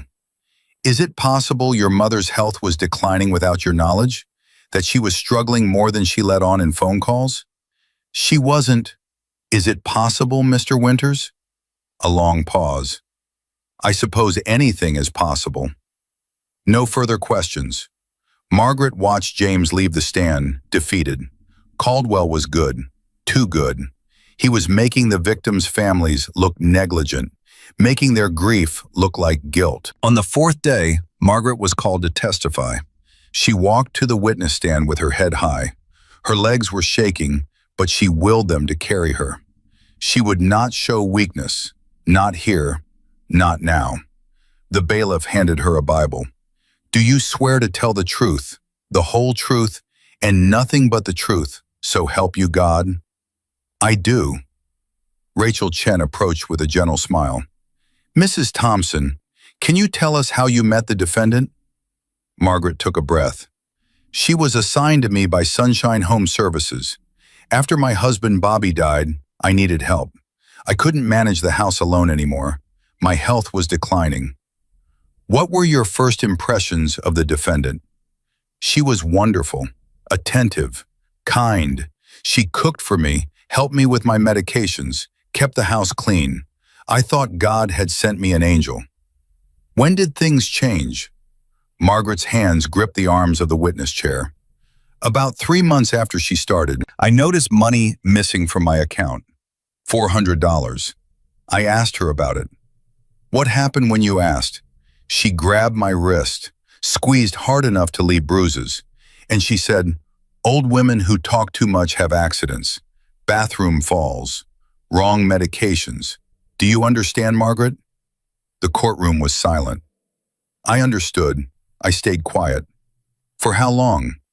97 days. I was silent for 97 days. What changed? Margaret looked at the gallery, found Axel's eyes, Preacher's, Sarah's. I walked into a diner and saw a group of men in Hell's Angels vests. I was terrified, desperate. I had no one else to turn to. So I walked up to their table and asked for help. And did they help you? They saved my life. Rachel nodded slowly. Mrs. Thompson, can you describe the abuse you experienced? Margaret closed her eyes, then opened them, faced the jury directly. She controlled everything. What I ate, when I slept, who I talked to. She monitored my phone calls, intercepted my mail. She told neighbors I was confused, that I had dementia, that nothing I said could be trusted. Did she physically harm you? Yes, the wrist I mentioned. She pushed me once, hard enough to leave bruises on my hip. She would grab my arms when I questioned her. She gave me medications that made me foggy, confused, weak. Did you ever try to contact anyone for help? She watched me constantly. The one time I tried to call my daughter, she took the phone from my hand and said, "Sarah doesn't want to hear from you. No one wants to hear from a confused old woman." Margaret's voice cracked. I believed her. I believed no one would help me. I believed I deserved what was happening. But you found help anyway. Yes, in the most unlikely place, with people I never would have expected. Rachel turned to the jury. No further questions. Caldwell approached. His smile was gone. His eyes were calculating. Mrs. Thompson, you're 79 years old, correct? Yes. And you had documented health issues prior to hiring my client.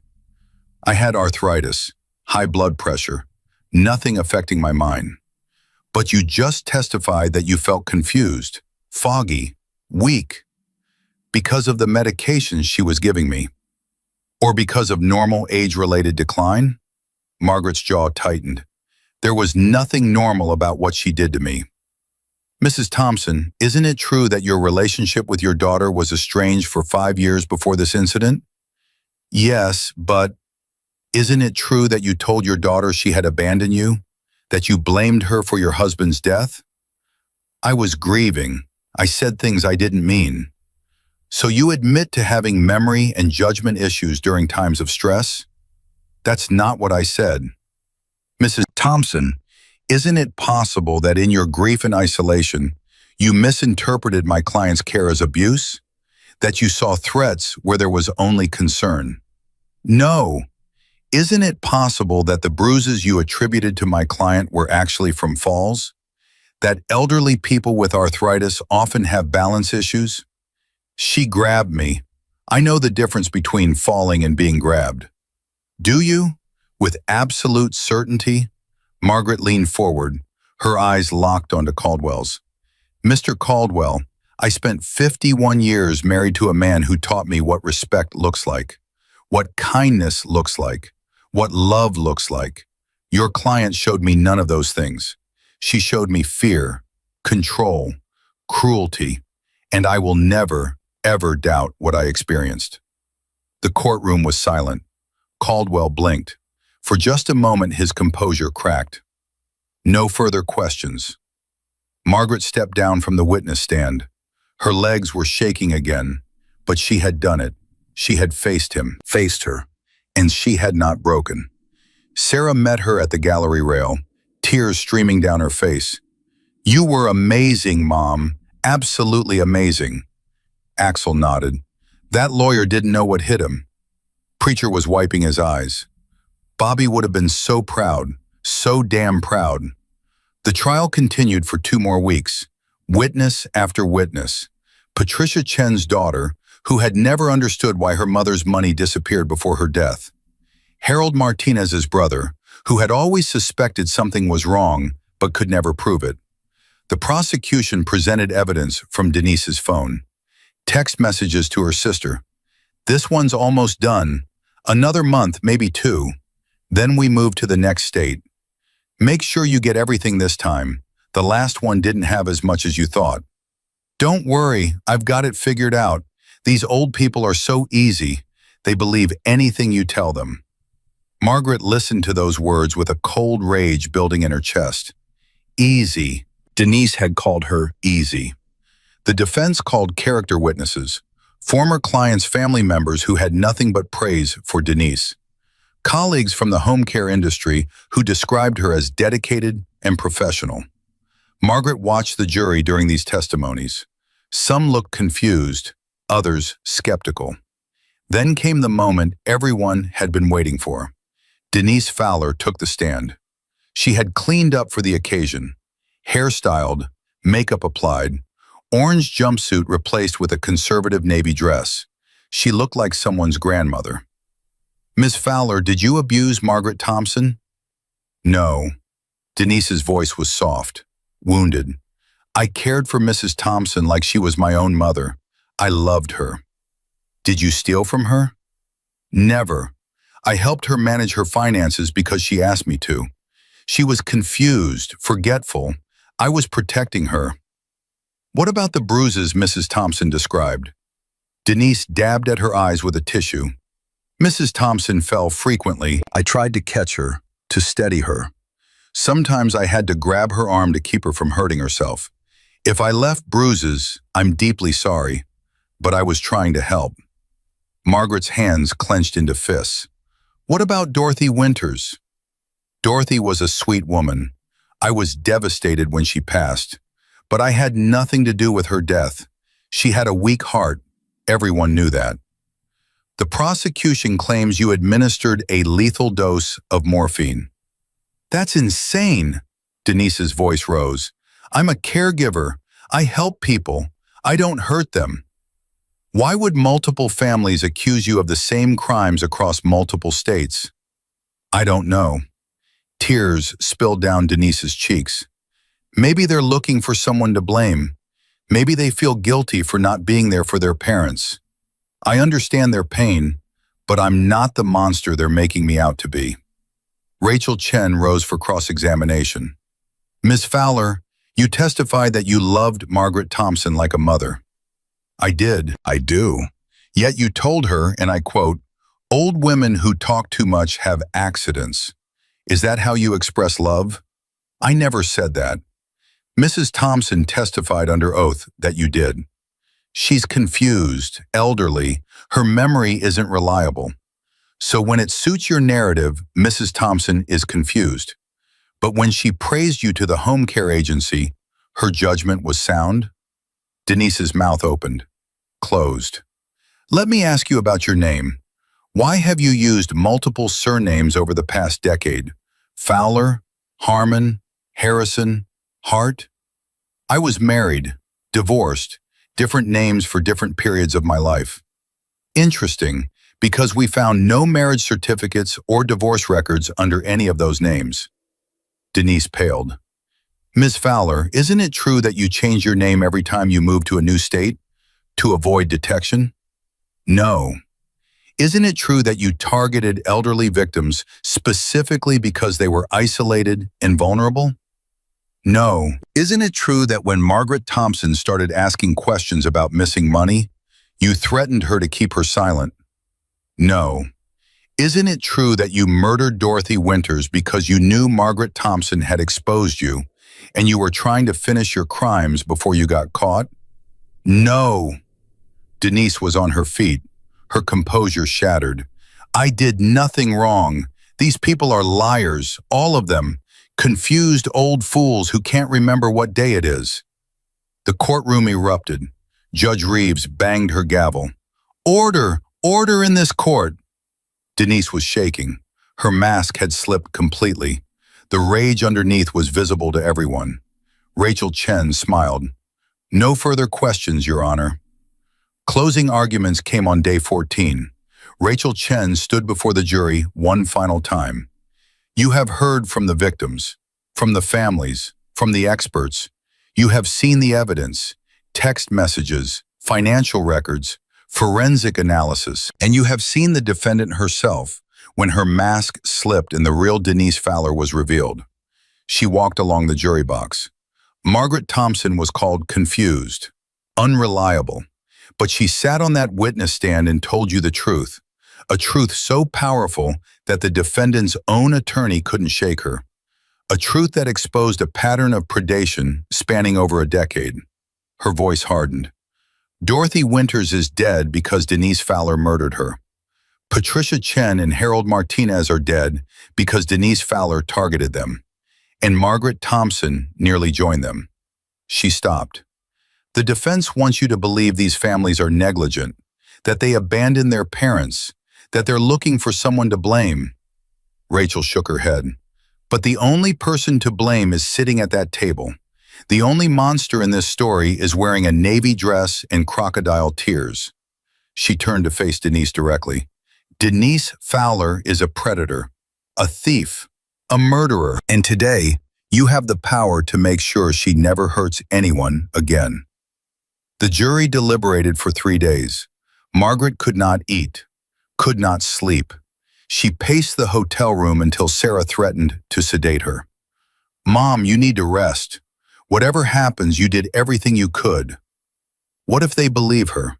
What if they think I'm just a confused old woman? They won't. They can't. Everyone in that courtroom saw who she really is. On the third day, word came. The jury had reached a verdict. Margaret walked into the courtroom for the last time. Her heart was pounding so hard she could feel it in her teeth. The jury filed in. 12 faces, unreadable. Judge Reeves spoke. Has the jury reached a verdict? The 4 persons stood. A woman in her 50s, gray hair, steady eyes. We have, Your Honor. On the count of first-degree murder in the death of Dorothy Winters, how does the jury find? Silence. Guilty. The courtroom exploded. Margaret grabbed Sarah's arm, tears streaming down her face. On the counts of second-degree murder in the deaths of Patricia Chen and Harold Martinez, guilty on both counts.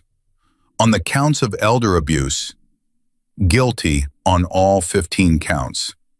On the counts of financial exploitation, guilty on all 7 counts. Judge Reeves turned to Denise. The defendant will rise. Denise stood. Her face was white. Her hands were shaking. Denise Marie Fowler, you have been found guilty on all counts. Sentencing will occur in 30 days. Until then, you are remanded to federal custody without bail. The guards moved forward. As they led her away, Denise looked back. Her eyes found Margaret's. Pure hatred burned in that gaze. Margaret did not look away.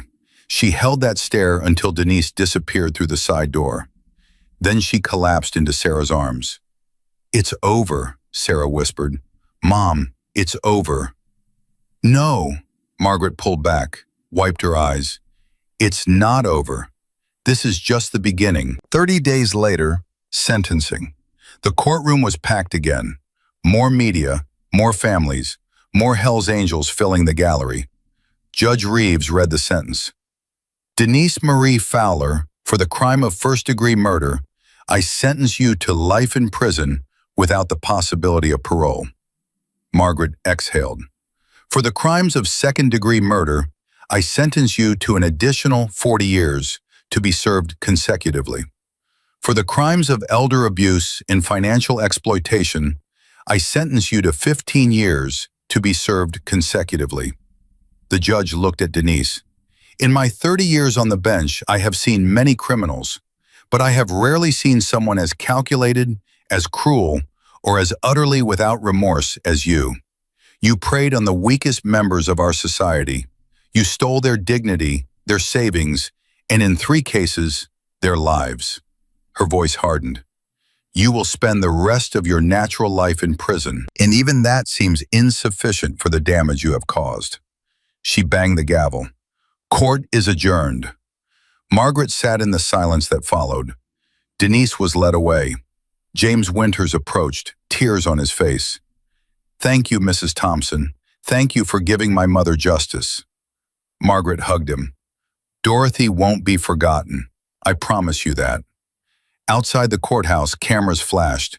Reporters shouted questions. But Margaret only had eyes for the people around her. Sarah, Preacher, Axel, Doc. The entire Hell's Angels chapter that had saved her life. "What now?" Axel asked. Margaret looked at the sky, blue and clear and endless. "Now," she said, "we make sure this never happens to anyone else. Ever again." Preacher put his arm around her shoulders.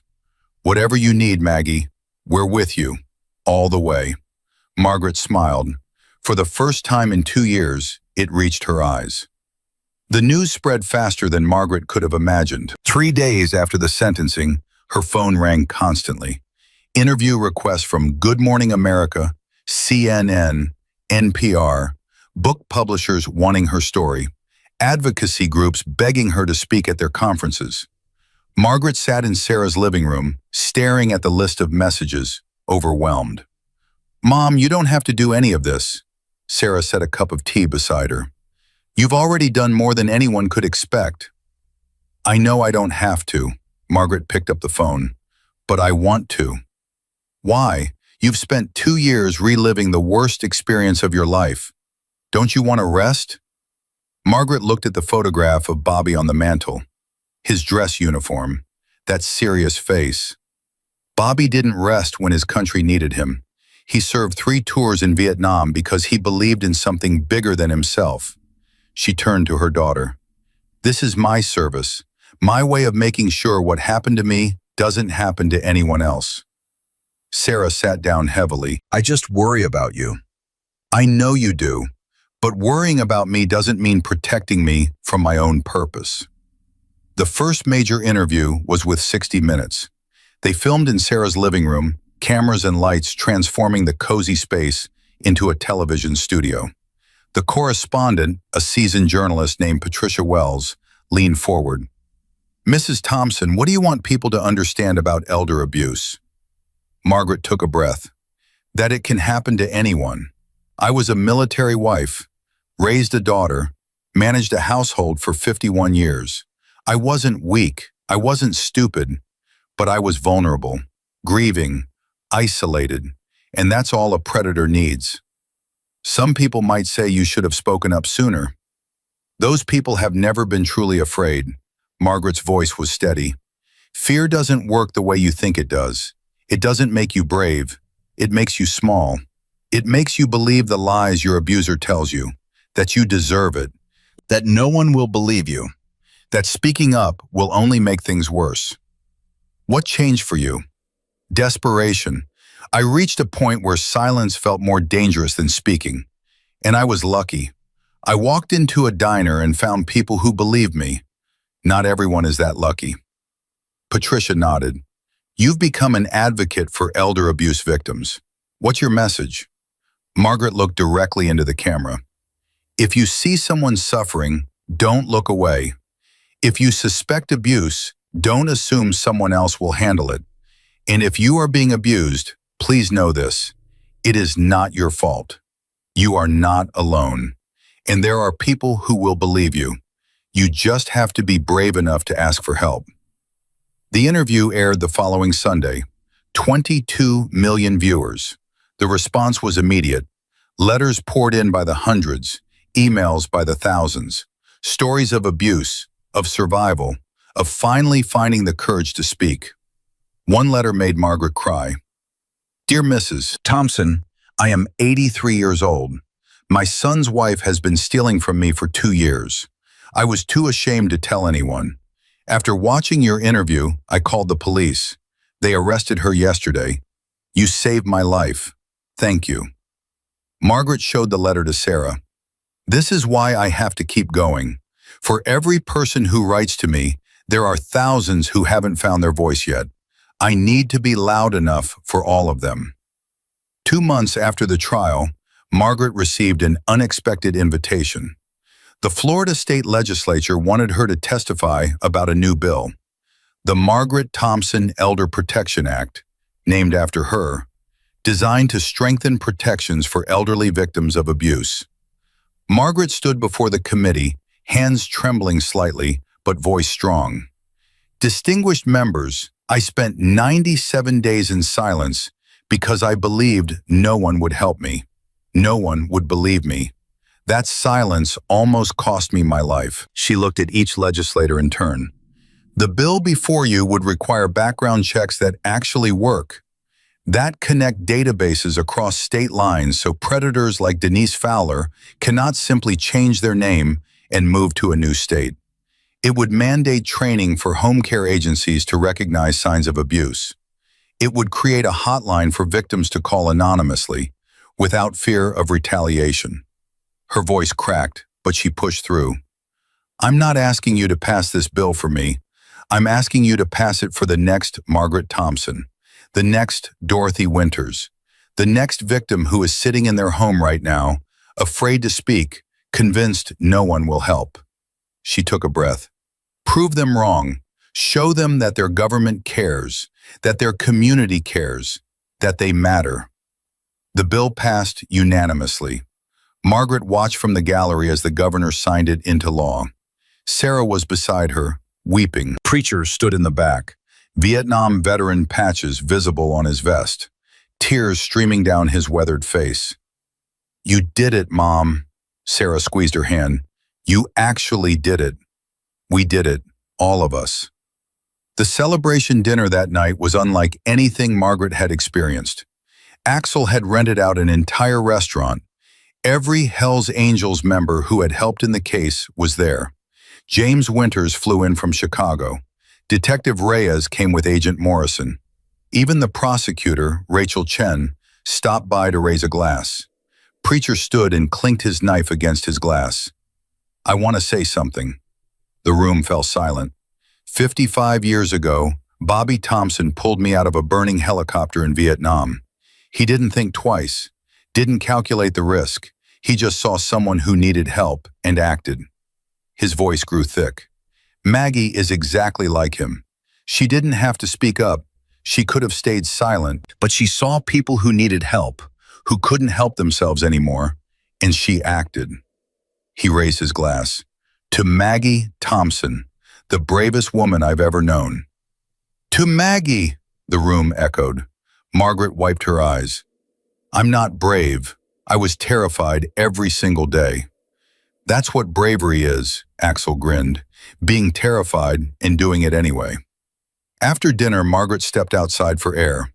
The Florida night was warm, humid, alive with the sound of crickets. Sarah found her on the porch. You okay? I'm thinking about your father, wishing he could see all this. He can, Mom. Wherever he is, he's watching. And he's so proud. How do you know? Because I'm proud, and if I feel that way, imagine how he feels. Margaret laughed softly. When did you get so wise? I learned from the best. They stood together in comfortable silence. Come to Boston, Sarah said finally. Not just to visit, to stay. Ryan and Emma need their grandmother. I need my mother. Are you sure? I've never been more sure of anything. Sarah turned to face her. We lost 5 years to stupid pride. I don't want to lose any more. Margaret felt tears threatening again.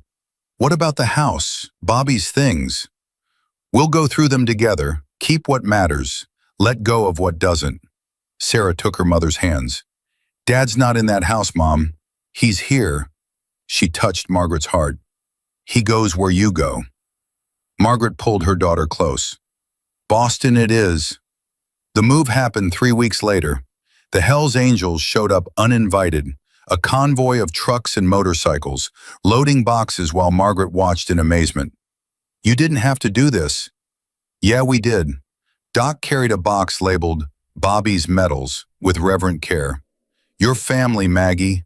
This is what family does. The hardest moment came when they emptied Bobby's closet. His dress uniform, still pressed and perfect. His old flannel shirts that still smelled faintly of his cologne. His reading glasses, bent from years of use.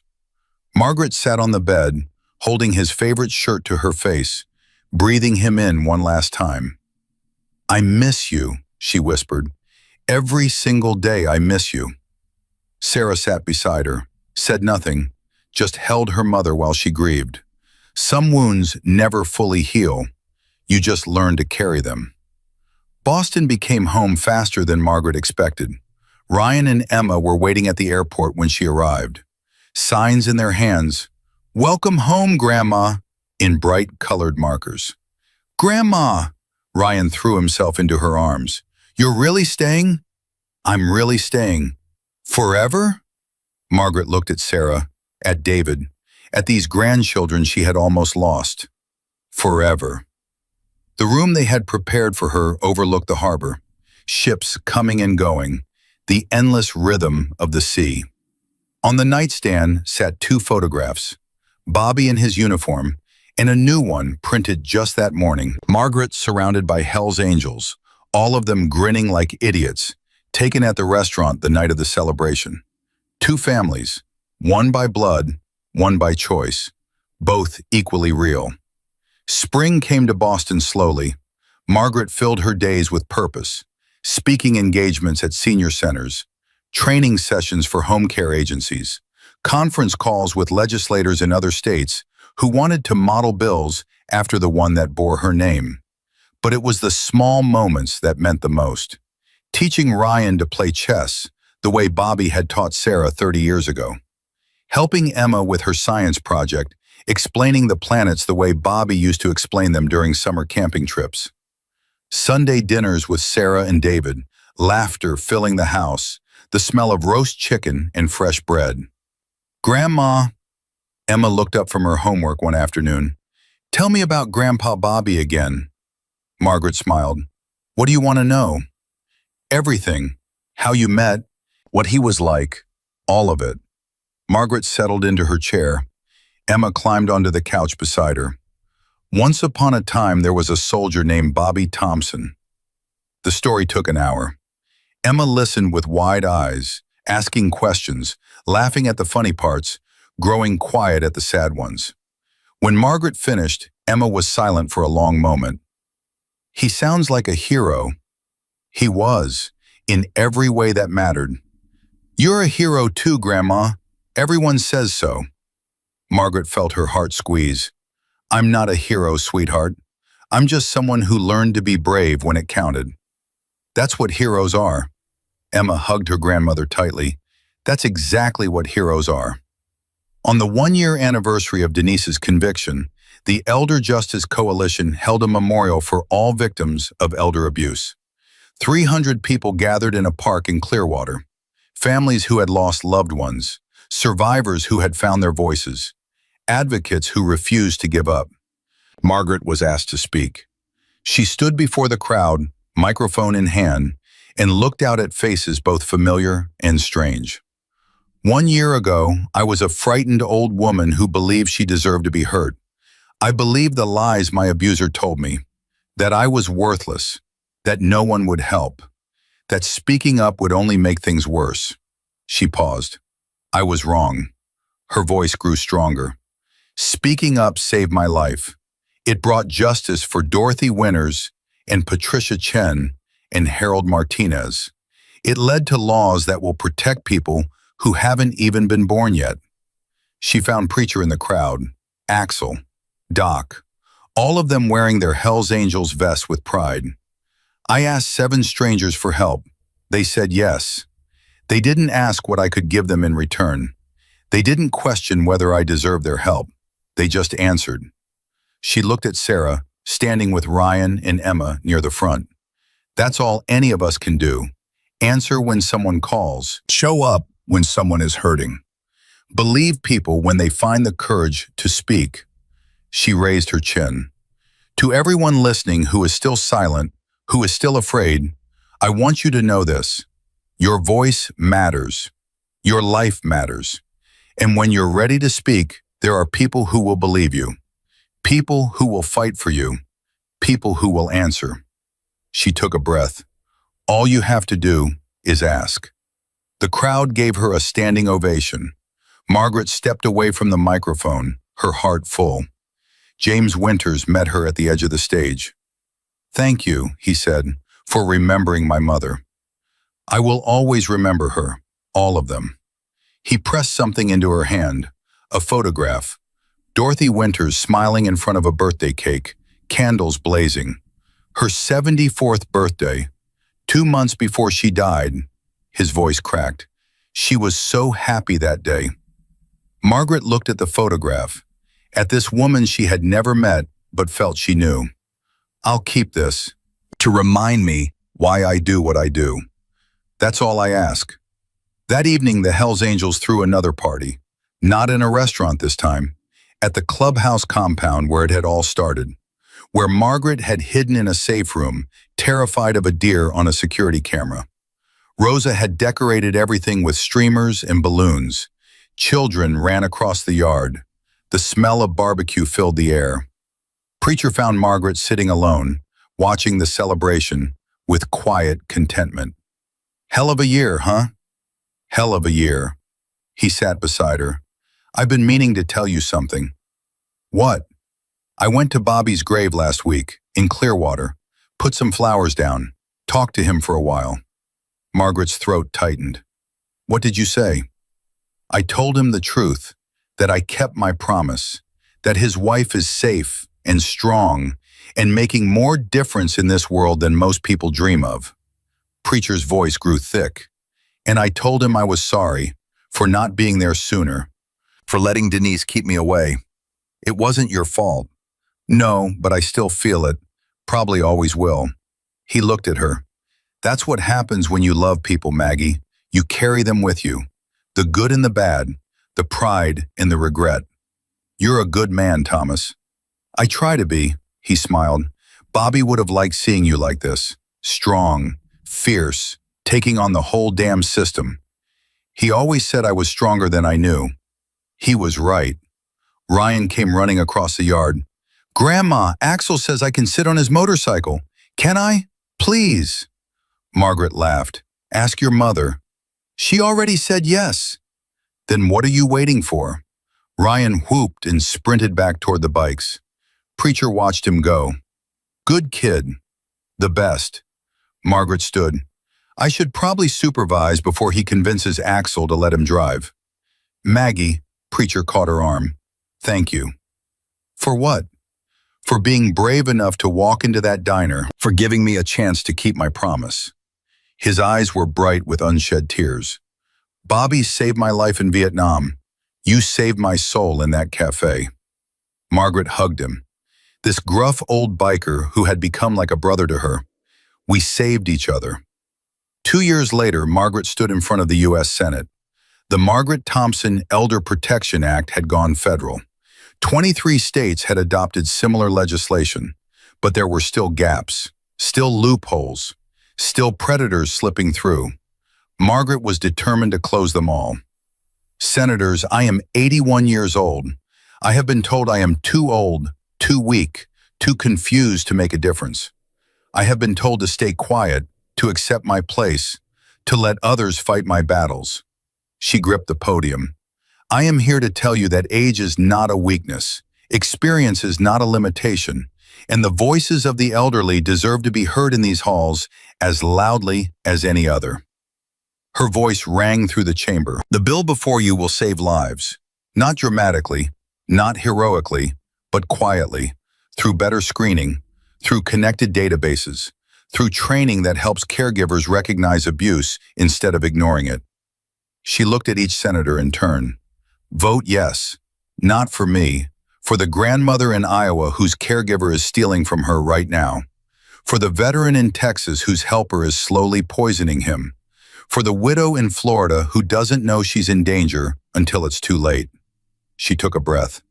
"Vote yes, because every person in this country deserves to grow old with dignity, with safety, with the knowledge that their government sees them, values them, protects them." She straightened her shoulders. "Thank you." The bill passed, 94-6. Margaret watched from the gallery as the final vote was tallied. Sarah was beside her, weeping openly.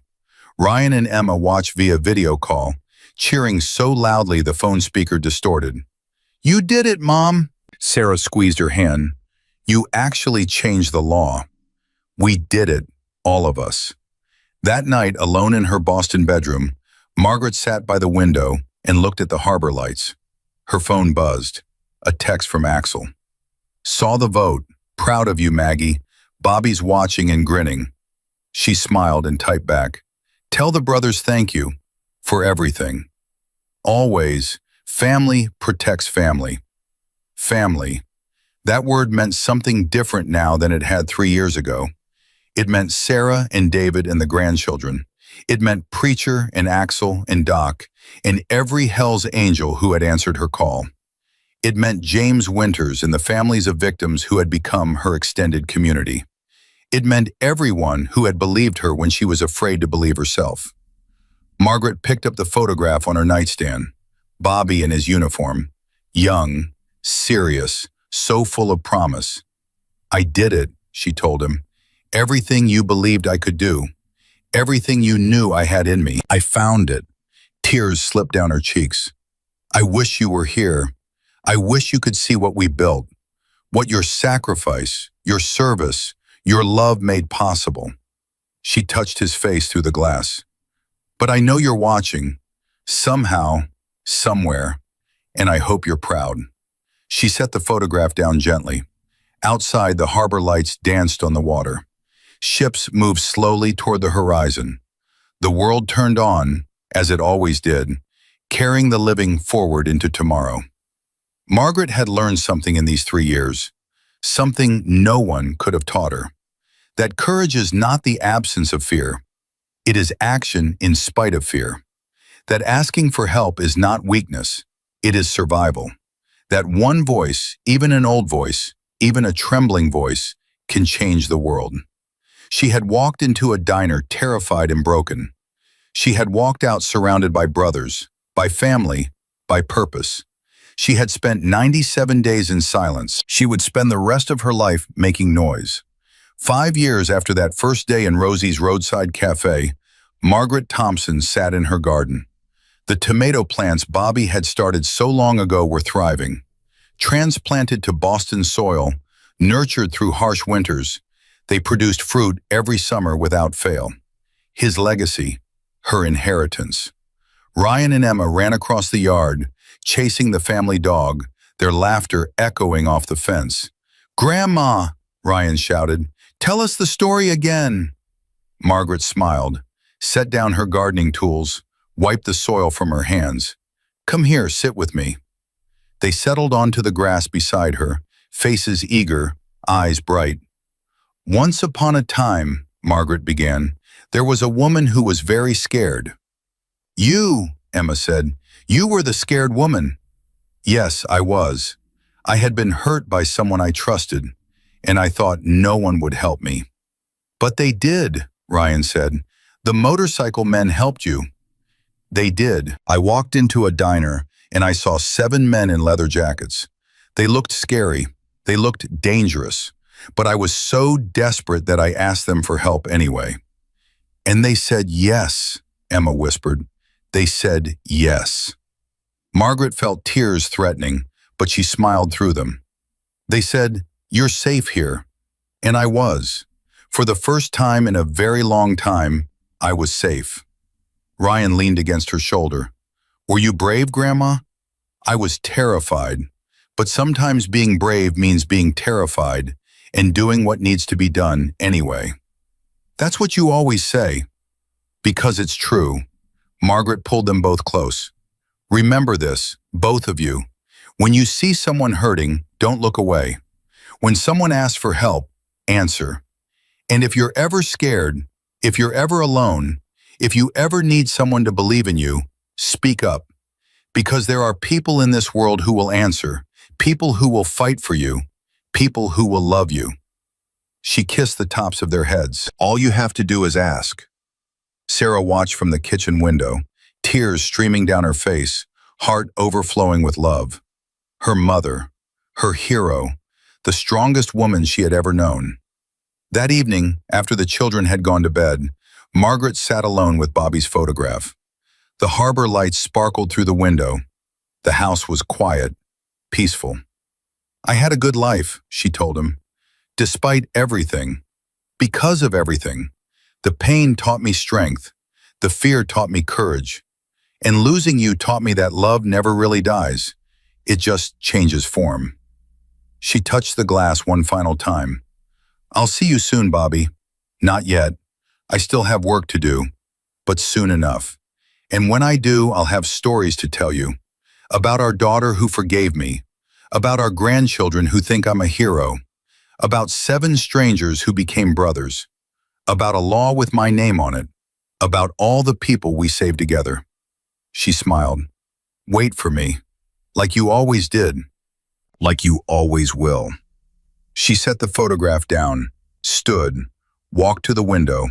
The harbor lights danced on the water. Ships moved toward the horizon.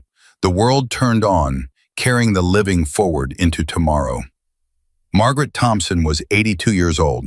She had been a wife, a mother, a victim, a survivor, an advocate. She had been afraid. She had been brave. She had been silenced. She had roared.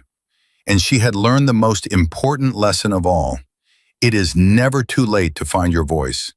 It is never too late to ask for help. It is never too late to become who you were always meant to be. And when someone asks for help, you answer. Always.